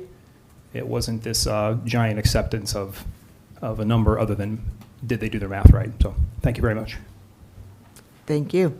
And to answer the first the question, we are told that there will be a map prepared as part of this entire process, and yes, that will be posted. Yes, please. Hi, Carol Pak-Tang, PAK-TENG, 234 Summit Avenue. Just for context, I would like to say that I'm the co-founder and president of Summit AAPI in town, also the lead organizer of Reinvigorating Speak Up Summit. So recently I learned something quite distressing, that 4 families were deported on Christmas Day of all days, in addition to hearing about other things that have been going on in the last few months related to ICE. I can tell you that my community members are very scared and worried. On social media, occasionally people are posting on Summit New Jersey Happenings or other Facebook groups when they are seeing people that look pretty obviously like ICE officers patrolling different areas of our town. I know that the FBI training session also scared many members of our town, legitimately so. I can tell you that, growing up, I've been profiled, pulled over with friends. Anytime I know there was a lot of talk about police officers and, traffic stops making other people feel safe. Those things make me feel very unsafe as someone who has been profiled by police. And again, many members of our community have told me that they've had experiences in the past as well. The people in Minnesota are being asked to identify Asian neighbors. I don't know if you're seeing that. And so these things are on social media. They're being seen by our students. They're being seen by our community members. And so my questions are, I don't really know even who to address these questions to about how we can make our community feel and be more safe. I'll be asking these questions of the Board of Ed as well, of do we have any plans with the schools to address this with the students? And how do we, make sure that they feel safe? If people are being taken and deported, children are being disappeared from classrooms. And what is being told to our students when this happens? Because a void of information just causes rumors, especially at the middle school. We all know if someone is gone, it gets noticed. I mean, if my daughter was out sick today, all the kids are asking, "Where's Nadia? Where's Nadia?" So these are questions many of my community members are asking. People are feeling scared. I personally feel very scared these days. And yeah, I just wanted to address that with all of you as people who, have the responsibility of taking care of our community. So thank you. Thank you, Dr. Pak-Tang. Do we have any more comments from Summit residents? Good evening. Diego Hoyk, Argyle Court. I was actually going to talk about the new affordable housing settlement that was submitted to the courts precisely 6 months to the date after the June 23rd plan was submitted that had significant changes versus that plan, and I was going to address all the various detailed changes that there are, but hearing Carol speak, I'm going to change my mind, and I'm going to talk about what she talked about. I was born in 1970. March of 1976, after much pressure from the people of Argentina, the military took over. Prior to that, we had put a whole bunch of terrorists who had been blowing people up, we had been putting them in jail. And then they were liberated. So then the military came on board, and they got rid of all the terrorists, and everybody was happy with that. But they didn't just stop there. They got rid of the terrorists, they got rid of the terrorist friends, they got rid of the friends of the friends. I actually have somebody that was my friend in kindergarten who one day was in kindergarten, the next day, and I have no idea. I was told he moved to Spain, but I have no idea what happened to him. We have individuals walking around the streets with masks, with no identification, with weapons of war, who are actually taking people away from the streets. Now, I can see Chief Peters. He has a badge, he has a name, I can see his face. I know he's legit. But how can somebody know full well that the person who's facing them with an AK-47, with an AR-15 or whatever it is a true law enforcement officer or somebody engaging in kidnapping? Fast forward 7 or 8 years from 1976, we had trials in Argentina. There's a great movie, 1985, highly recommended. We put them all away. Never again, we swore. Argentina has never again had an authoritarian government. We've had all sorts of mismanagement economically, but we've always respected the rule of law. There's a phrase at the Ministry of Justice in Colombia: weapons will give you independence, but laws will give you your freedom. Why is that? Because under the rule of law, everybody is the same. I make a mistake, I get punished. You make a mistake, you get punished. When there's no rule of law, if you know the person who is doling out the law, you get off, and if otherwise you could be challenged. Dealing with ICE is a big problem for our community, and those of us who are citizens should defend others who are less fortunate or who may look the wrong way, because one day it'll come for us. Thank you, Mr. Hoyt. Any other Summit residents? Yes. Hi. Yes. Hi there. Chris Zanelli, Zanelli, Mhm. 14 Harvard Street. Mhm. Just talking about the Shunpike and Harvard Street development.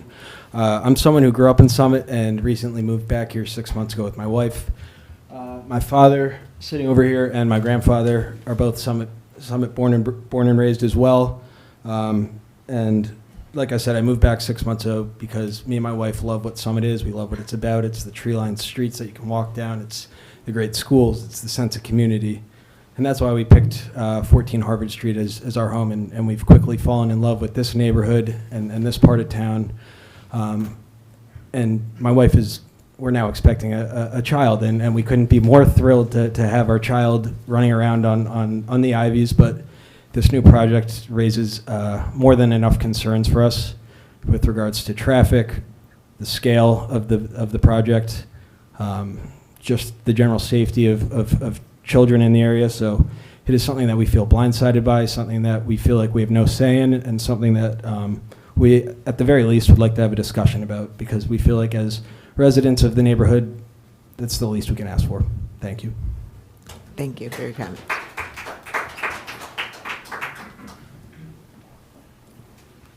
Any other resident comments? No. Okay.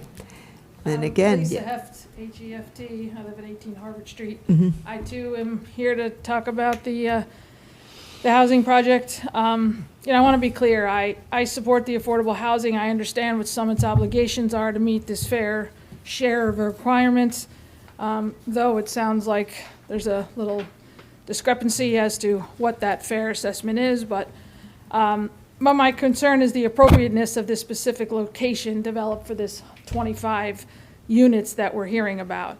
The proposed sites, 47 and 53 Shumpike Road, right now board and house horses that I've owned for 30-something years. Is the fare for is the public transportation, the grocery stores, the pharmacies, the schools, the essential services, there's no sidewalks in our entire neighborhood. There's not a single sidewalk on Yale, Princeton, Harvard, or Shumpike.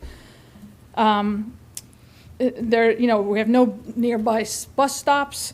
The train is obviously in the center of town, and so the surrounding areas. But for the residents who may rely on transportation, walking, share rides, this location creates barriers for to jobs, healthcare, daily needs.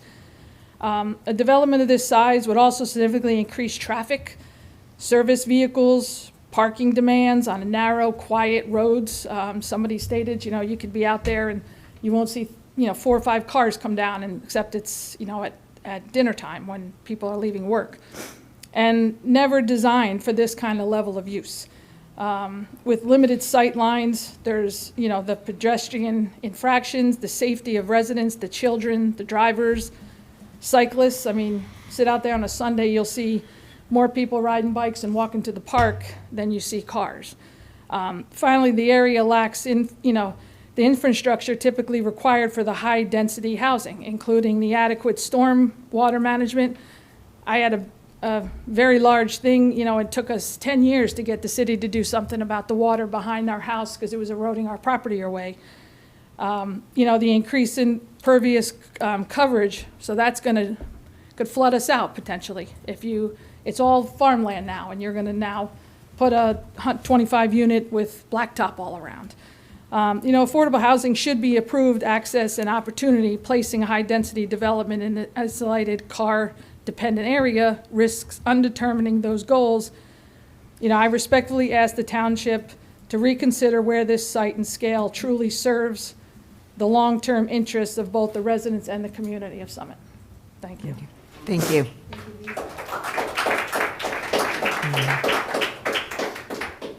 Any other resident comments?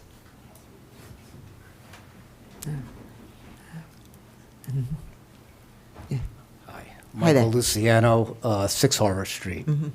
I'm going to be short and sweet. It's pretty much, they said everything, but I'm 4th generation, which we call East Summit. So my grandparents, great-grandparents, my father, me, we're all from down that way.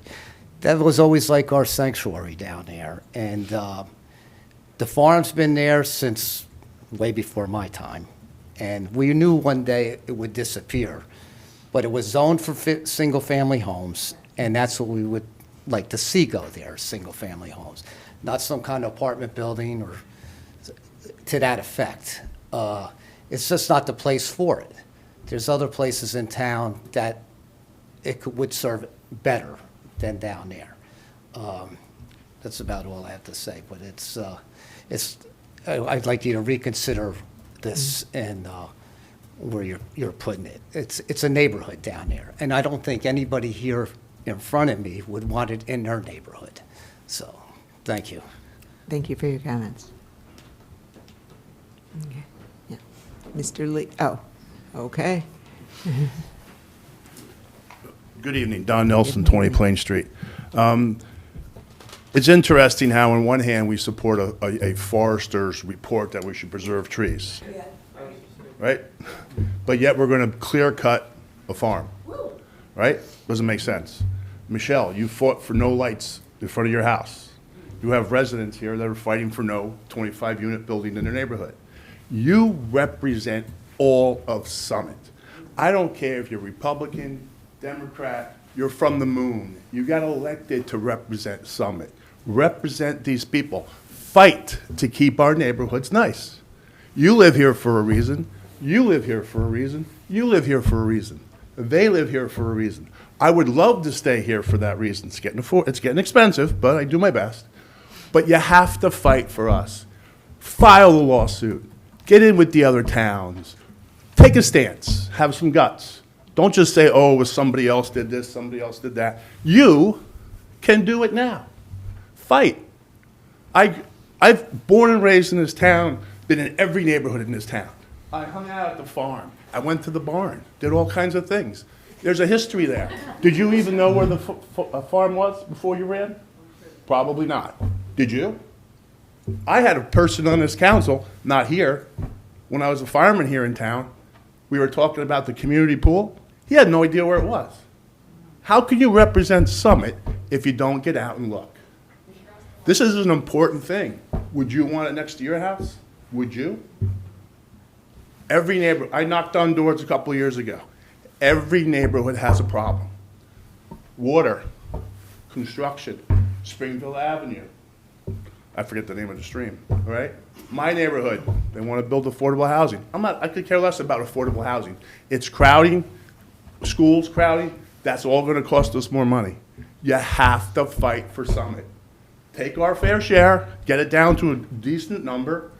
I think you said Claire, the apartment building on Morris Avenue, that was approved 3 years ago by you. You were on the zoning board, I believe. So that's not new. That's been in the plans. River Road, okay, we can accept that. But this area where they want to build this building, no bus. Who's going to walk to the ShopRite, right? What are you going to do? So fight for Summit. Fight for your residents. I implore you. That's why you ran. Fight for Summit. Thank you. Thank you, Mr. Nelson. Good evening. Matt Zinelli, 93 West End Avenue. I'm here to support these folks, particularly on the Shonpike site. I guess the one question I have for all of you is, Don Nelson just got up here and talked about the lights, right? The lights clearly are not the type of impediment that these folks are talking about with their neighborhood. Why did they not get the forewarning and the time to hear about this and ask questions and speak with you all? Yet for 2 years now, we've been talking about these lights, and everybody in the neighborhood that was going to be affected, met with people and Kevin Smallwood, and there were meetings, and there was all sorts of stuff going on. I'm just a little bit confused as why this was sort of sprung on this group most recently, yet, lights in a neighborhood which clearly don't have the effect that it's going to have on these folks, got the respect to spend time with all of you and speak their mind. The other question I had was, for the proposed site on the Shonpike, how did the city acquire this property, if in fact it's been acquired?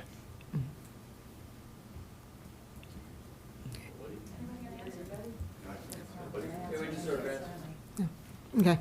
No, There's not a back and forth. You make your comments, Sarah, and then when you're done comments, the council can. Sure, I'm done with my comments. Thank you. Okay, thank you.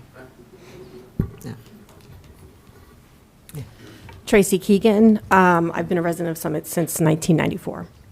First, I just want to say, after hearing these neighbors speak about the Ivies, it sure seems like the firehouse property would have been a much better idea for a development like this. And unfortunately, the former council rushed the sale of that at the end of last year, which was really a shame. My statement tonight is also related to the Fair Share Housing Settlement, but I'm here tonight to raise 2 related concerns to that. The policy decisions surrounding the use of Housing Trust Fund dollars for Housing Authority rehab, and the way a sitting council member responded when I asked questions about that decision. On Facebook, I asked whether alternative funding options were explored for the rehabilitation of Weaver, Glenwood, and Gallo, options that might have preserved Summit's long-standing residency preference. My concern was about the long-term impact on Summit residents who have waited years for housing and who now lose priority as a result of this decision. These were policy questions I posed. They were not political. They were asked because this decision affects generations of Summit families who believe that local priority mattered. Instead of receiving an answer about alternatives or a transparent explanation of why no other paths were viable, I was met with dismissive and deeply personal responses, insults really, from a sitting council member, Jamel Boyer, who took credit for the decision, joined by former council member Kevin Smallwood. I'm not going to go into the gory details, but all of the screenshots are here for anybody to look at. That kind of engagement discourages public participation and undermines trust in local government. Tonight, I'm submitting the aforementioned screenshots of those exchanges for the public record, not to provoke, but to document how a constituent was treated for asking reasonable questions about public spending and housing policy. So I want to ask on the record, were any alternative funding strategies explored that could have allowed rehabilitation to move forward without removing the Summit residency preference? And if not, why? I am hopeful that this council will affirm that residents should be able to ask questions of decisions respectfully without being personally attacked. Transparency, accountability, and respectful dialogue are foundational to good governance. I look forward to those ideals being respected once again from the dais. Thank you. Thank you. Next resident? Yes. Good evening, Sean O'Riordan, 7 Harvard Street. My wife and I put our life savings into moving into our special neighborhood. I have the honor of sharing the neighborhood with people that I've come to know and consider family. I've enjoyed hearing their anecdotes. It's a special neighborhood. It's a small neighborhood. My wife and I work in the education fields, so we worked very hard to be where we are and to enjoy that privilege for our 2 small children. I actually work in town. I'm a driving instructor. Most of us in education have 2 jobs.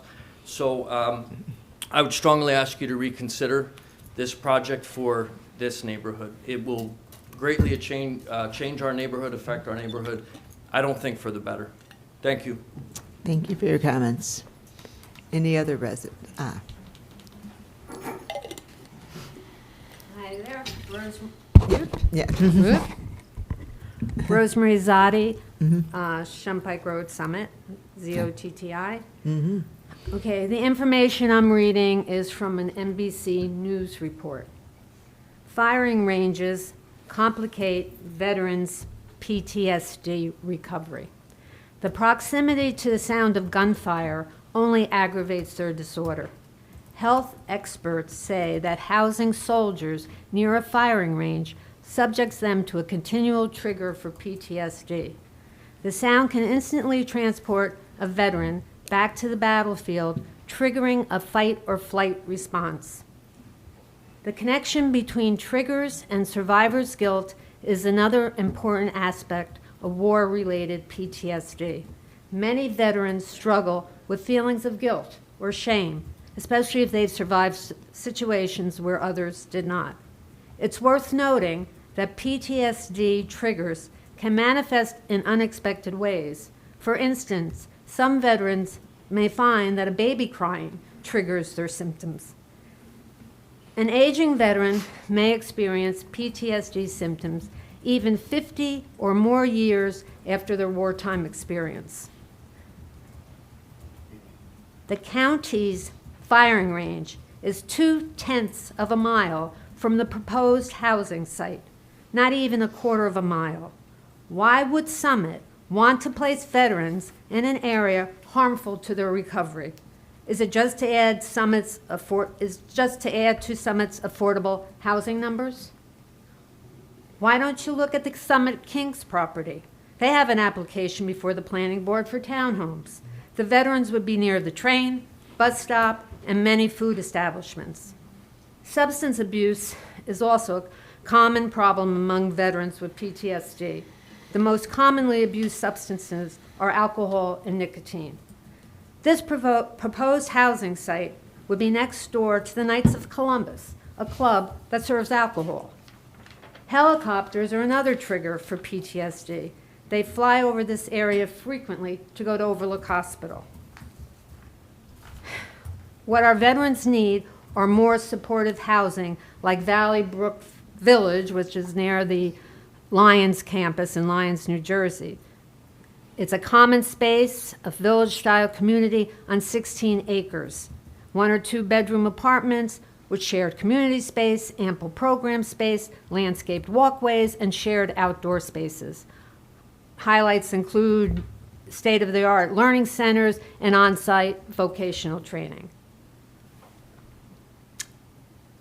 In addition, an array of supportive services are designed to assist the formerly homeless veterans and at-risk low-income veterans to meet their goals.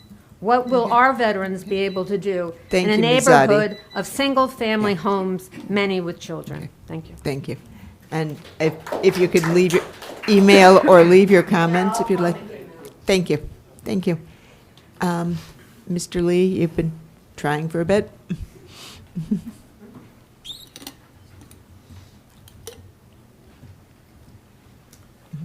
So, Robert Lee, 9 Pearl Street, Summit, New Jersey. As you can see, starting out a new council, you've got a lot to deal with here. From Carol's comments about dealing with ICE situation and people being scared. This, yeah, and also Mr. Boyer's comments about how to be more open with the things that you're going after. I think all of you have experienced over the past years what it's like to be on council, and even, you know, from observation and now being on council. And I hope that you will find a different way to work with each other. I think the past years have not been great. And I understand it's difficult. I understand people have different ideas. I understand we all have different needs in the community here. And yet I hope that you ask yourselves not how can I be here and win what I want or win for my team or my party or whatever, but ask yourselves, how can you win together, win for us, and do the best you can to get the best outcomes. I understand there's a lot of different issues. I asked the mayor, I know your decisions are very difficult, and I hope that you guys find a way to be on one team and not be against each other. Find a way to make people feel safe. I think that's one of my biggest concerns right now, seeing that families have been arrested here in Summit. So I implore you all to ask yourselves better questions, different questions, how you can find a way to be together, work together, support each other, and shake hands, reach across the aisle or whatever you want to call it, and really find ways to help each other come to greater solutions. Thank you. Any other residents? Do we have?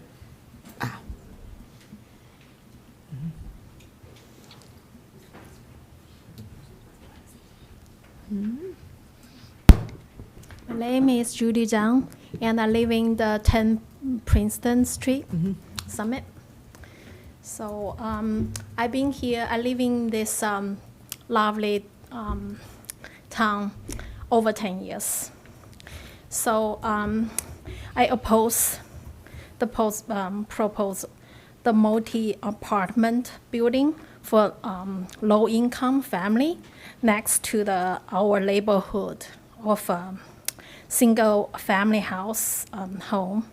So this development threatens the low property value by 10 or 20% based on the study of the similar project. So eroding the residents' significant inequality. So it would worsen the traffic, noisy, and the safety issue on our quiet streets. While the straightening already for local schools and the park without adding the resources. So the project would fundamentally change the inclusive, stable character of our community that attract the high value, the house owner like us. So the apartment housing is important, but should be placed in the more appropriate area with the better infrastructure, such as the downtown commercial zones. And I urge the council to reject this plan. Thank you so much. Thank you.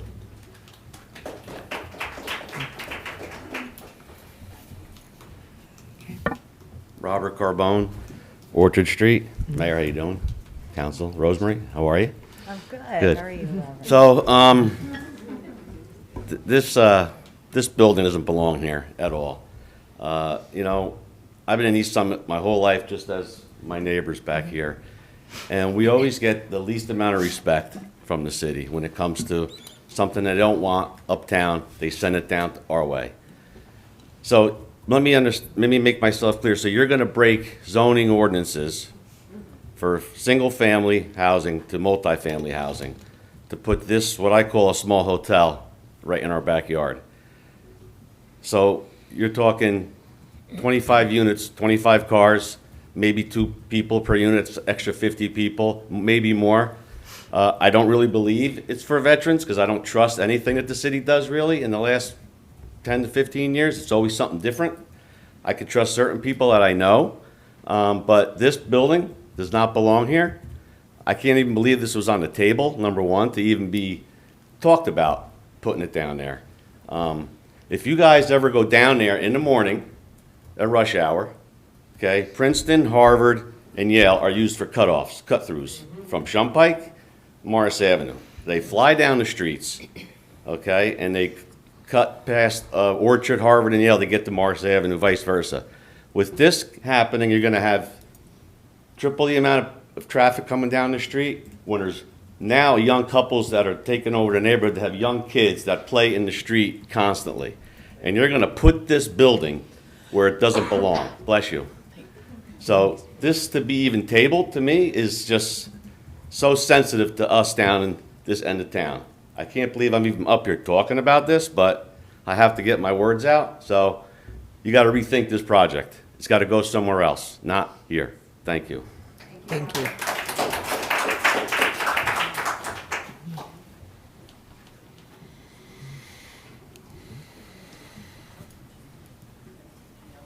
Good evening. My name's Genevieve Spielberg, and I live at 12 Princeton Street. I grew up on Dale Drive, went to Franklin, have 3 kids that went through the Summit Public School system.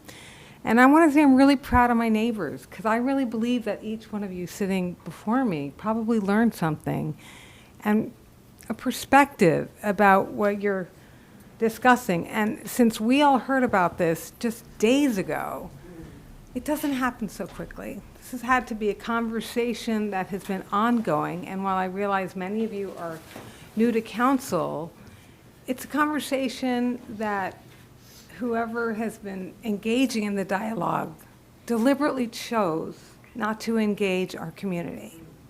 And our community that's bringing up some really valid points. And we want to protect our neighborhood, we want to protect our families, but the infrastructure of sidewalks and access to many community needs, shopping, transportation, et cetera, it's really so important for safety and so many other things. So I would just urge all of you to really take a pause, take a breath, think about all the really excellent points that have been brought before you this evening, because they really are important. And you're all here to represent us. And I think it's crucial that you're putting something in a neighborhood. I think affordable housing is important. It needs to be done. The Wells Fargo building, there are no single-family homes there. There's no kids running in the street there. It's a very different thing. So I would just really urge you all to take a breath. Think about the data that has been presented to you. It's a different way to think about this project and the impact it's going to have on our community, and protect us. Thank you. Thank you. Do we have any other comments from residents? Why are we saying residents? Why are we discriminating against people who don't live here? Resident comments are coming first. This No, they is won't. content No, they will neutral. not be. When public comment starts and you open it up to the public, you cannot enforce discrimination like that. Aren't you the party of inclusiveness? Do we have any other comments from residents? Excuse me, I'm speaking. You were out of order No, when you're I actually out called. of order. You're actually out of order. No, You cannot, you don't look over at a constitutional protect, somebody who believes in the Constitution. You have to legally allowed a public portion, and you cannot discriminate against residents, non-residents, people who worship, who go to school in this Summit. is a content neutral way It's to not go happening. through our comments. Okay, We're not doing then, it. if that's the case, let's take a break for 5 minutes. Calm Because we're down. discriminating? Can Council somebody speak President? up? Sir, you'll have your chance to make your comments. They're asking for residents to speak first. You'll have an opportunity. And to I'm speak. not letting that happen. Okay. Council Then we are going to- President, Council President, just so, try not to break for 5 minutes, right? But can we let the gentleman, I don't think there's any more Summit folks that want to talk. Good point. Can we let the That- gentleman just Are talk? there any other Summit residents who have a comment this evening? You already, You you have already- already, speak? so, Sir, you I'm already sorry, spoke. Mr. Lee, it's one What's comment per happening right resident. What is happening right now? You have not, You- you have Mr. not Lee, been you can't speak. You recognized. already spoke. Please I sit just down. watched the live stream. Yeah, good. So you can sit back down. You're interrupting my public. You're actually out of order right now. Would you please sit down, or we're going to have to call a break on this? I'm not To calm sitting down. down. Okay. You have to allow public Then comment. I and am you going can't to- make a discriminatory separation. It's not going to work. It's unenforceable. So lead, Council President, lead. Okay, we're going to take a 5-minute break. We're going to come back and calm down. In order? Okay.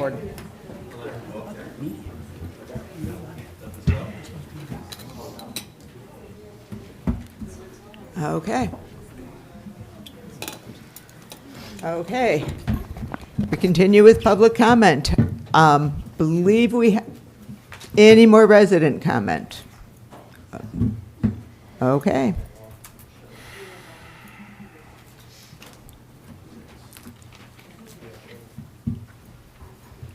Thank you. Your name and where you live? Peter Link. Okay. Thank you. I live in my wife and I live in the block between Princeton and Harvard on Shunpike. We came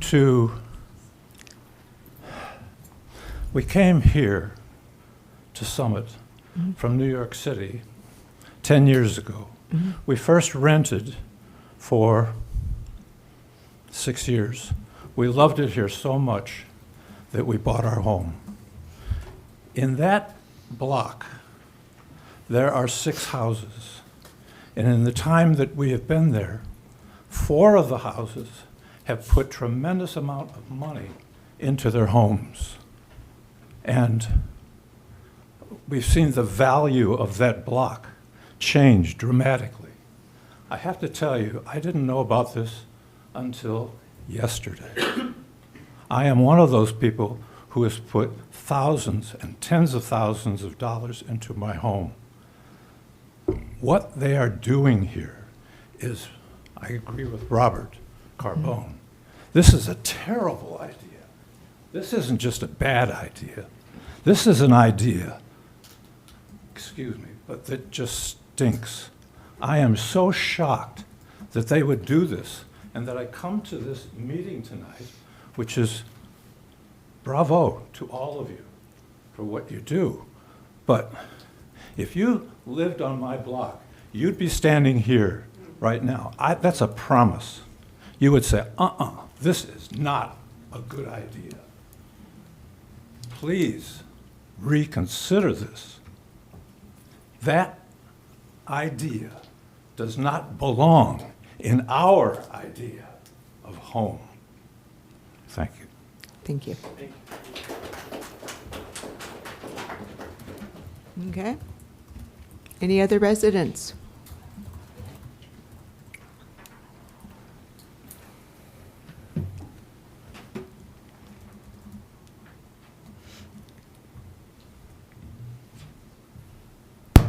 Good evening. I'm Julia Wade. I live in Summit. I'm on the, that was my husband. So, just to piggyback on what everybody said tonight from our neighborhood, we did move here from New York City over 10 years ago. And we fell in love with the neighborhood and the area. And it has a lot to do with the fact that, first of all, yes, there should be affordable housing. I am so for that. It's so important, but it has to be in an appropriate place. And I don't know how many of you have come down to that neighborhood. I met you, Claire, because you knocked on our door.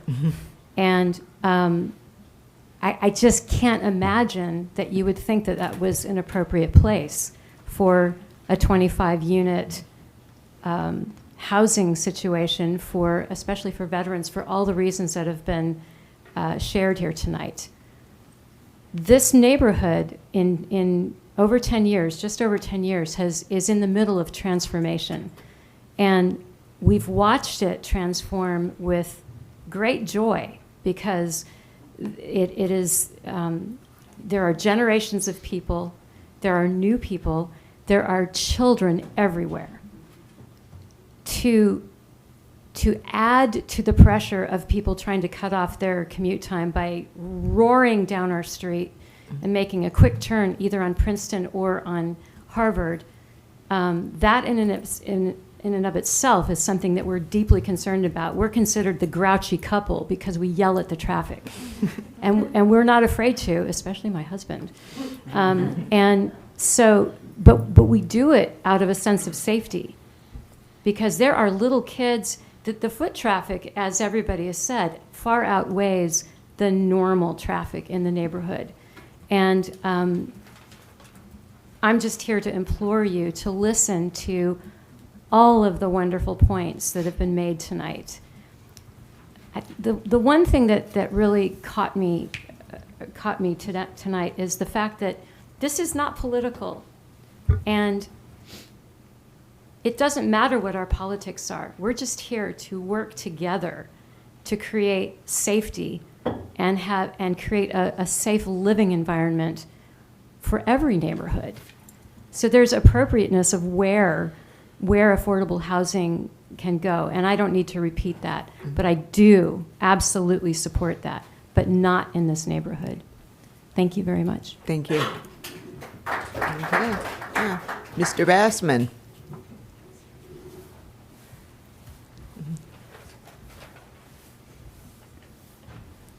Henry Bassman, 18 Hartley Road. Mm-hmm. First of all, I want to thank you, Council President Toth, for calling that 5-minute break. I've been sitting at home.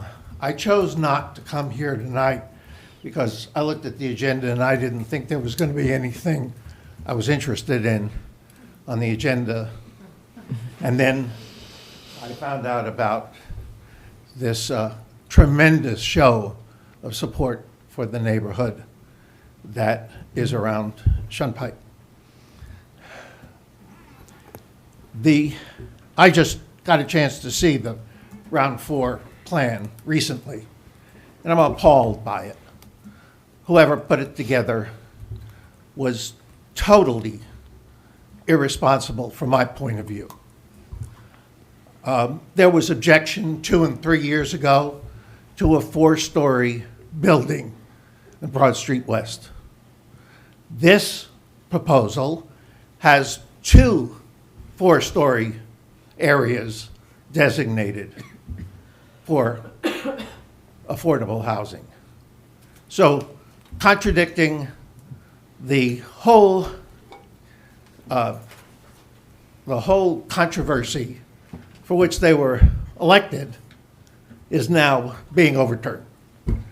But my biggest concern is the stupid location for veterans housing. When Council President McTiernan mentioned that there was going to be veterans housing in Summit, I was delighted and I complimented the council. And then I saw where it's going. And this woman, I'm sorry, I don't know your name, ma'am, showed such sensitivity to the needs and the concerns and the vulnerabilities of veterans, especially those who have seen combat, that it really warmed my heart. But there's another reason why that's a bad location. There's no access to the library, to the YMCA, to City Hall, to a place to get a hamburger or a sandwich, no way to get to shopping. If somebody wanted to get to the community center, a lot of these veterans who are in need are older, they would have to climb up the hill. It was absolutely the worst location in town that you could think of for veterans housing. And yet, no one thought to ask anybody who had been active in veterans issues about this. Thank you, Mr. Bassman. Thank you.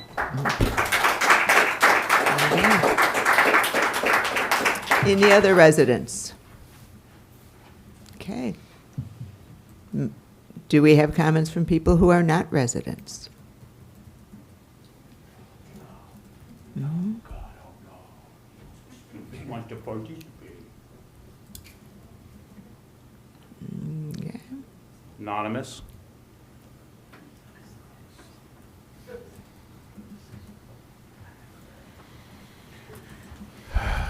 Yeah. So I got a couple statements. Well, I'm late because I was just in the Cranford meeting. Double header tonight. Double header, baby. That's why I like that they do the public comments in the beginning of the meeting in Cranford personally. So way people don't have to be around all night. I personally like that. But I'm certain without a matter of doubt that nobody in this room has been to more meetings in different municipalities across the state. Been to hundreds of meetings all over New Jersey. So I can serve as a resource, whether you like my opinion or not. And I want to say that my personal opinion was that was the most horrific, last meeting was the most horrific transition of a new council president I've ever seen out of all the meetings I've been to. You had the ability to bring the community together. And within the first 10 seconds of your comments, when you said you look forward to serving all residents, you immediately divide the community farther apart by referencing January 6th, because you chose politics over community. And you know what? We don't do question and answers. The only person who has the authority of how these minutes are conducted are me. So if anybody wants, if I ask anyone a question, I am giving you the right to answer in real time so we can have an actual dialogue. I'm the one who has the authority of how these minutes are spent. So if I ask someone a question, feel free to answer. Feel free to answer. Through the chair to Mr. Crisofelli. Had I not been filming you the night of September 3rd, your lies and your manipulation may have actually worked. Quiet, you're out of order. It may have worked. But you didn't know I was filming. That was a gamble. That was a gamble and you lost. It's a bad bet. Bad bet. And actually, that was the night of September 3rd when I filed a formal complaint against the Republican Majority Council. And then you all talked about me being aligned with the Republican Party after meeting. I was just giving Mike McTiernan hell. You want to know what leadership is? I think it was at the last meeting of last year. Mike McTiernan called out President Trump. Claire, have you ever called out anybody in the Democratic Party? You can answer. I give you the authority. Have you ever done that? Because that's what leadership is. Leadership is not separating and dividing and conquering, making distinctions about where people come from, where they come from. They're less than. It's shameful, shameful, shameful. Thank you. I request another minute. Do we have comments from anybody else? have another minute? You may not have another minute. Do we have comments from anybody else from the public? Okay. Then we can move to council member comments. Council President? Ms. Landman? Thank you, Council President. I would like to address the revised Round 4 Affordable Housing Plan the city proposed in December.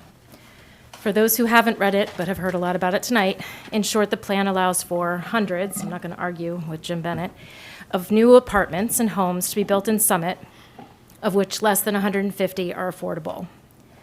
Last year, we were repeatedly assured that Summit's interests were being protected, that negotiations were under control, and that these were ordinary challenges, that leadership had a strategy residents would support. Instead, what has been delivered is a plan that dramatically increases population density and changes the landscape of our city. To our residents, we hear you. You are outraged. You feel blindsided and misled by the elected leaders who authored this plan. What may be most troubling is that this plan is not an unfortunate surprise or an unavoidable outcome imposed on us by Trenton. Saying so is abdicating responsibility. While it is true that New Jersey state law mandates adding affordable housing, it is also true that our elected leaders were empowered to make decisions about how to deliver that mandate. They had discretion, they exercised it, they made risky choices, and now we should be honest about that. The overwhelming majority of other municipalities in New Jersey have demonstrated that firm, transparent, and competent leadership can meet legal housing obligations without provoking significant legal challenges. Deliberate choices made by the authors of this plan reflect a high-risk approach that failed. They did this despite repeated warnings from affordable housing experts and pleading from residents. So now what? Overdevelopment and a sudden and significant increase in population will place a strain on our infrastructure, our roads, schools, stormwater, emergency services, and on and on. These systems were not designed for this level of expansion, and there is no plan yet to manage these impacts. Residents will bear the consequences of decisions we did not support. Taxes, traffic congestion, overcrowded classrooms are no longer hypothetical concerns. They are real and foreseeable results of this plan. The city made commitments to the court to rezone and develop. Here comes the bad news. We cannot simply back away from these commitments now that the public has seen them and expressed outrage. Under the agreement, by March 15th, the new council will have to change our zoning to accommodate some of these developments. That is a critical part of the plan committed to the court. Once the plan is signed by the judge, we, this council, will be bound to honor it. We will have to vote for things we don't like. We will not like rezoning for more density. We will not like watching the largest residential construction project in Summit go up on River Road and be absorbed by Washington School. I want to be clear. This is not opposition to affordable housing. Affordable housing can and should be pursued thoughtfully, sustainably, and transparently. And while it is true that this plan results in more new affordable units than the city's original submission from June, and commits funds for overdue public housing repairs, that neither validates the plan nor excuses how we arrived here. Our new council was elected to be transparent, responsible stewards, and we will be open with residents throughout all of the next steps. We are not afraid to make tough decisions and put in the work to understand the complex issues. We don't think we have all of the answers, and I don't think anyone voted for us to pretend that we do. This is a serious situation facing Summit, and we will work together as a team with city staff, our professionals, the mayor, and residents to get you the answers to your questions and manage the fallout. Thank you. Any other comments? Mr. Christofouli. Thank you, Council President. Back in June of last year, we first saw Summit's proposed affordable housing plan. our city's answer to the legal requirements we face to build more affordable units in our town.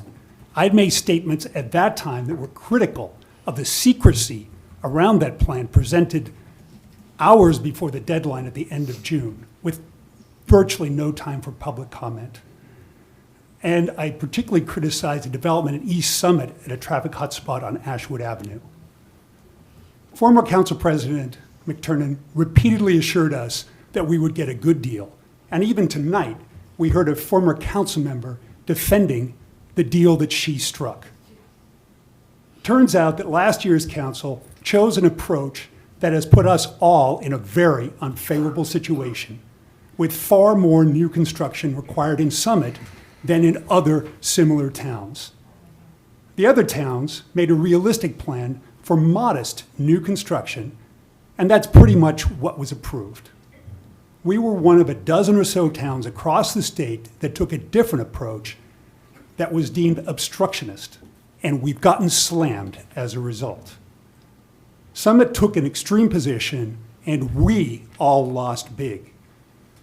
The court saw through their tactics and hit us hard. In the coming weeks, this council will be called to put in place the ordinances which we are legally required to do or face even worse consequences. I won't give you the everything's great hand wave that we got last fall. We will need fortitude and smart planning to address the challenges ahead, and I hope to be able to address real challenges that we are facing, working to preserve what makes our town special while adapting to a more populous future. Do we have other comments? Yeah, Council President. Yes, Councilmember Boyer. I am so confused, especially by the Spartanist speech that just happened. We're all in the same room together, right? We could go back to the videotape and videos. Yeah, well, you're making me dizzy with your head shaking. We can go back to the videos, right? I've repeatedly said the one issue, the biggest issue that I have about this whole thing is the fact that we cannot share this information with the public. We were just talking to the attorneys. I asked a specific question. Why can't we share this with the public? Well, because it's a deliberative process, right? We're negotiating with the developers, we're negotiating with the arbitrator, we have the judge, and there's not public information we can't tell the public. Well, that sucks. I mean, I've said this, go to the YouTubes, I've said it all the time. That's a huge problem. I've lived on Orchard in Yale, right? I know what a cow pasture is, right? Like, I used to play back there back in the day, sneaking into the pool. But like, our hands are tied. And I have to disagree with someone that said, you know, this has nothing to do with politics. This has everything to do with politics. The state of New Jersey has tied the hands of municipalities. Even with these laws in 2024, Governor Murphy pushed everything up. We have to do it in 10 months. Made sure it was going to get done before he left office. Hundreds of thousands of units and homes. You don't think you were going to be impacted in Summit, New Jersey by the laws that are being voted on in Trenton? Not all of you, but most of you voted for these people, man. And by the way, the whole idea of that we made some huge mistake that other municipalities didn't make, what are you talking about? We're not even in the same atmosphere about what is true or not. The fact of the matter is, and our council president put out a statement on Facebook, which I thought was just very highly political, especially as the council president.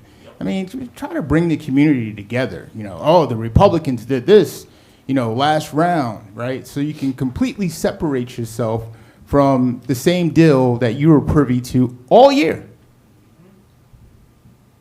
And to be honest, listen, this council has the authority.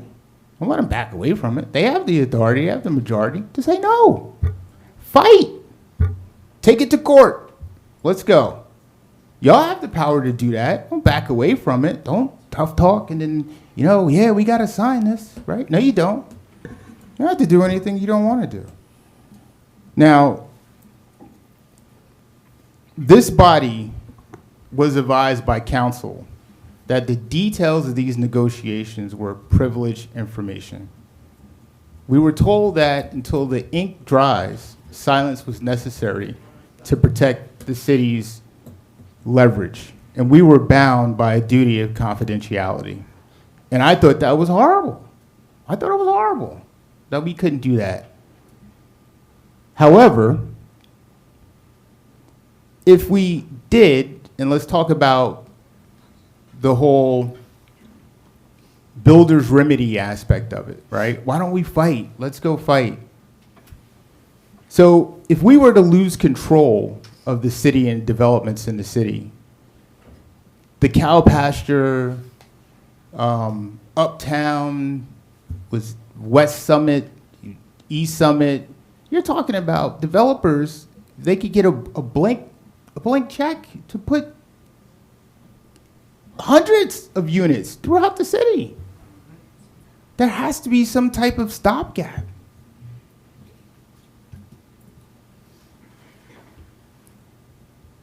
The last thing that I will say,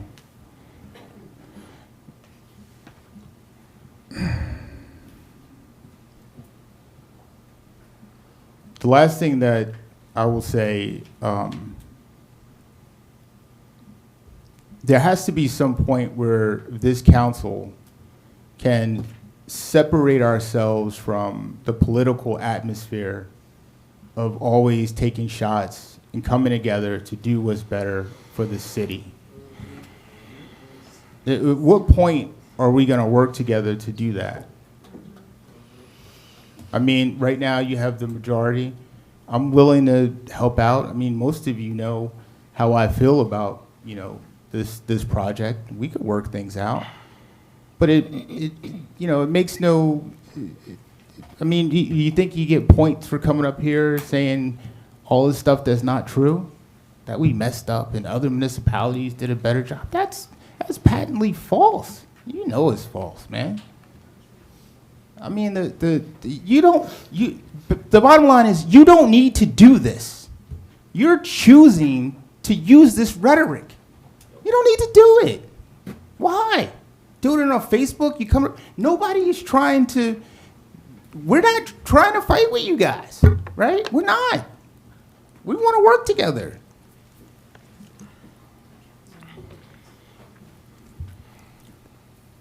So to the residents, finally, I've had a problem, and I hope you guys go back and watch the YouTube videos. I've had a problem with this process for the last 2 years.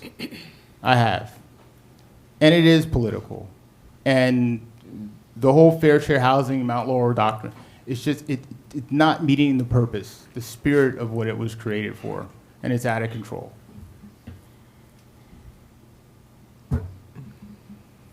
Any other comment? Councilmember Pulowski. I have a whole bunch, so I'll start with the more serious stuff. I agree with everything Councilman Boyer just said. Sorry.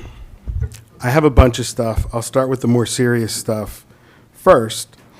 I agree with everything that Councilman Boyer just said.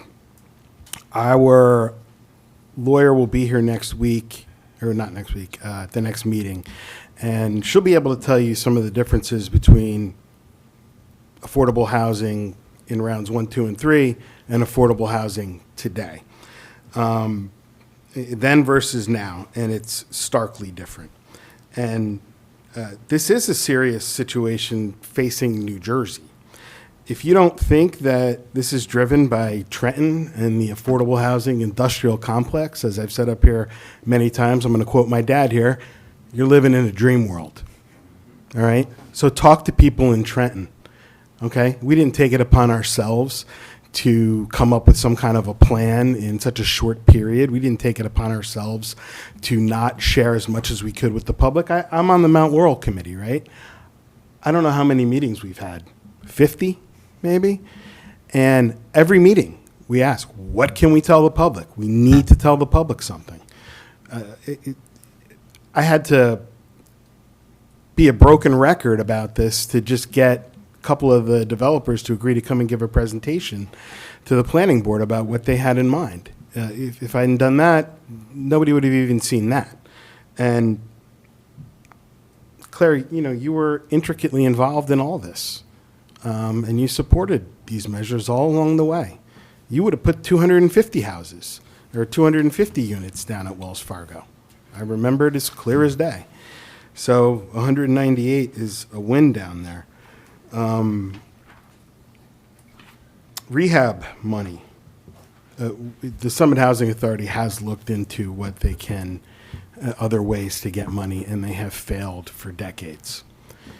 The sad fact of the matter is that the sources for the grants sufficient to do the kind of rehab that are necessary down there do not allow you to have housing preferences and get the money.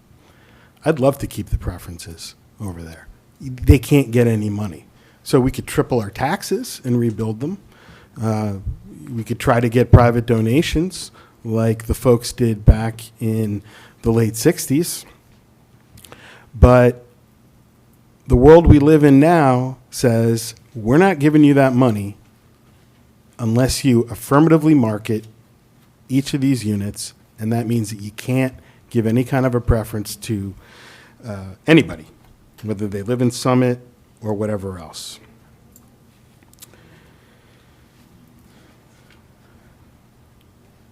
On public comment, I think Mr. Anonymous might be right here.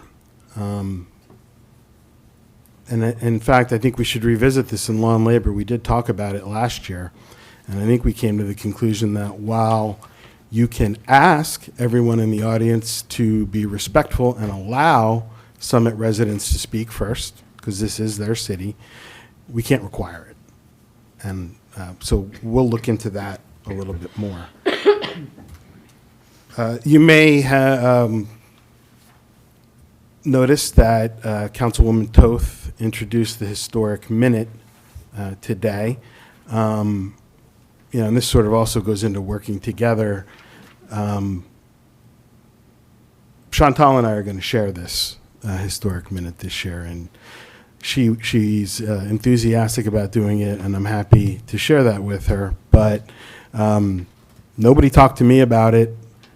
I was basically told that if I wanted to be involved with it, I had to share it. And so I'm happy to do that. But I think, in the spirit of working together, maybe give me a call first. After all, this was a great thing that we did for a number of years way back when. We hadn't done it for years when I came on council, and I resurrected it, and it's near and dear to me. So, let's work together. What else do I have here? Firewood. Some of you guys may have seen the video that I did this weekend. We're now offering free firewood to our residents. I spoke with our city engineer, who said you might have to season it a little bit. We don't know exactly how new the wood is, so if you put some right into your fireplace, it could get a little smoky. But he did tell me that there's no pine or anything that will muck up your chimney. And then finally,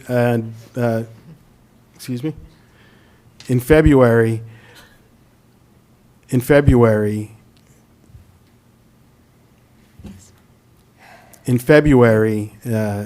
last week in February, I think the high school's putting on a performance of Big Fish, which is an awesome book. It's a fanciful story. Some of you may have seen the movie. These guys do such a great job. Please come out and support the arts. Thank you. Do we have any other comments? Council President. Yes, Councilmember Luceracina. Madam Clerk, could I impose upon you, do we still have our clock? I'd like to experiment with the clock running on my comments and see if I can keep them to 3 minutes or under. Okay. Sure. She wants to roll. I first want to again celebrate the wonderful Martin Luther King celebration that we had earlier this week. A special thank you to our community leaders, our faith leaders, to the team of City Hall staff who made those service opportunities and that celebration of Dr. King's legacy possible. It was a really wonderful celebration, so we extend our gratitude. I also want to share that next month, February, when we celebrate Random Acts of Kindness Month and Random Acts of Kindness Week, we will be celebrating Summit's first City of Kindness initiative. So we'll be sharing some ideas and suggestions for ways that we can be kind to ourselves and to others and to our community. So please stay tuned for that for next month. To Mr. Hoyk and to Dr. Paktang, really appreciate you sharing your personal experiences and your concerns. Let's please connect after this meeting or tomorrow to continue the conversation. And then I do have some prepared remarks with respect to affordable housing. There are moments such as these when seemingly contradictory things can be, in fact, true at the same time. What we commonly refer to as affordable housing, housing for working families and individuals, that's a good thing. We want our teachers and nurses and police officers and firefighters and others to be able to both work and live in Summit. At the same time, we want affordable housing mapped in a way that works for our community, in a way that does not overburden our schools, infrastructure, essential services, government services, roadways, and so on. The map that has been introduced is not the map that we wish to see. I understand that many of us are angry and frustrated by this. I share that anger and frustration with you. There is a time for that, and we need to work through it. But what's the path forward? This is a body that has the opportunity and the responsibility to be both transparent and accountable. It might not have been our mess that we made, but it's our mess to try to clean it up and to do our very best to make it work for the community. As a first next step, we are working to schedule information sessions so that we can share all of the information that we are able about the what and the where and the when and the how to answer your questions as best we are able. That is our initial commitment, to shine some light both on the process and where we are today. To say that this is complicated and consequential is obviously a ridiculous understatement.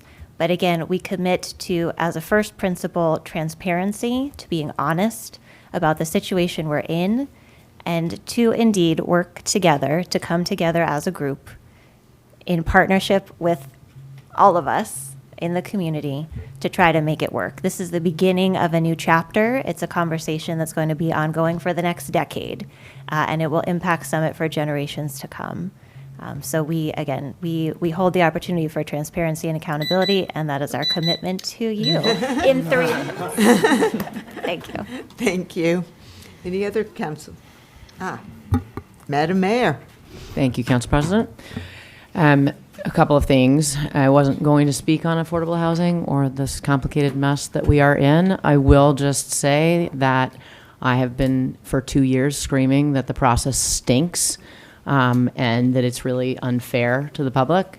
Actually, I got myself in a little bit of trouble. I went down to Trenton when the legislation that was creating this crappy mess and crappy process, and I said, I don't think this is the right thing to do, and people called me a lot of names for going down and saying that. I still don't think that the legislation was the right thing for the state of New Jersey, and it particularly was not the right thing for the city of Summit. And so I just want you to understand that, I tried to fight the legislation that created this terrible process. So, and I will continue to fight for what's right for the residents of Summit. I'm here to serve you, and that's why I'm here. And I think that the new folks on council. I'm going to give them a hot second to do their homework. Hope they continue to do their homework and understand what the real reality is and what the facts are before they cast aspersions.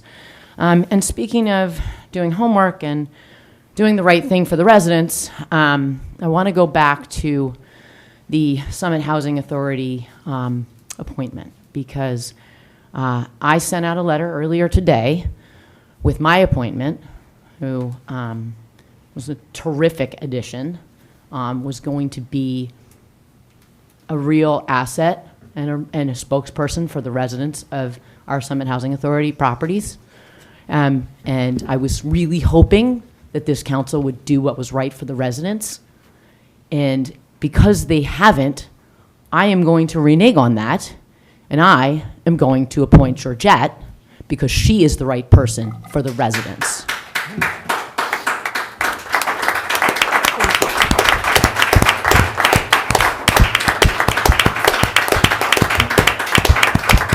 Hope I don't have to clean up too many more messes. Thank you, Mayor, on both counts there. Anything else? Council President. Councilmember Boyer. Just really quick. So there's this saying, this one comedian has, right? He says, who raised you? Right? That's when people are acting, crazy or whatever. It's like, who raised you? Like, who your parents are, right? So you know what? I'm not gonna stoop down, right? But for 2 years, if I had like 360 posts on Facebook, this one person posted a message on it 365 times, right? Like, I mean, at some point it's like, give it a break, right? Like, I grew up in this town, right? I choose to serve as a volunteer, choose to come back like Zanelli over there, right? I'm glad you came back to this town and raising kids here. It's great, man. Let me be a volunteer without all of the anger and I didn't do nothing to you. Just let me do my thing, right? Like, you do your thing, let me do my thing, and we all can just be cool. Because one of the most frustrating things of being up here is having somebody just talk to you like any way they want to talk to you, like just craziness, right? I mean, just be a decent human being, Jesus. So, I know. The last thing is, when you talk about the Summit Housing Authority, like having all of those units, Weaver Street, Glenwood, and Vita Gala, being renovated, and it hasn't been for 40 years, that's a big deal, man. That's a big deal. Like, I agree with the gun range down there and having the veterans. That's, yeah, you're right. That don't even make sense, right? But the thing about it is, when you think about it, and I think former Councilwoman Hamlet said this, it's like, okay, so we have 20 units, affordable housing units, right? So we just got to find a place for 20 affordable housing units, right? And I mean, as a community, hey, let's try to do that. We're not removing them from the book, just saying, well, where else can they go, right? And I think as a council, we can all talk about that. And listen, if that happens, right, now we're talking about an affordable housing plan that has been extremely positive, right? 200 and something units that have never been, I got relatives in there that still have the same kitchen cabinets from 40 years ago, right? This is a good thing. It's a good thing. This has never happened before in Summit's history, that they were even in our fair share housing plan. They should have been in there a long time ago. Yeah, so that's right. I did say, yeah, thank God for me being on council, speaking up for the folks in Glenwood, Weaver Street, and Vita Gala. Yeah, damn right. I'm glad I was up here to do that. Thank you, Council President. Okay. I have one more thing. I The mayor has one more thing. It's a quick one. Happy birthday to our city solicitor. Yes, absolutely. Happy birthday. birthday. We're thrilled he's spending it with us. This A it? great 40th. Is that it? Well, Councilmember Christofouli. Thank you, Council President. I really applaud the mayor's decision. And I guess to Bob's earlier point about working as a team, which was the thrust of my comment to him earlier, it really does take two sides. And I've seen encouraging signs from the mayor throughout the campaign of her efforts to turn down the temperature, turn down the volume, and I applaud that. In the issue of the many doors that I knocked on last year, I heard a common desire to make Summit work better and make it work better for everybody. We are still seeing these stale political attacks left over from the campaign. Political operators thrive on chaos and false narratives. The reality is they're right here in our town. But rest assured, Summit, that these attacks won't distract us from the important business that a historic number of Summit residents elected us to do: get costs under control while we protect and enhance our essential services. Summit remains a very special place, and let's work together to keep it that way. Thank you. That it? Okay. I'm going to be very brief. We know that under the best of circumstances, affordable housing is tough. The planning for it. Round 4 is really, really tough. Summit is 22,000 diverse residents, but we are one community. As one community, we are going to figure this out, move forward, and work through it. Thank you for coming out tonight. Thank you for those watching at home. See you in... Motion to adjourn. Yes. Ooh, yes, it would be nice. Let's have a motion to adjourn. So moved. Second. Thank you. All in favor? Aye. See you in a couple weeks.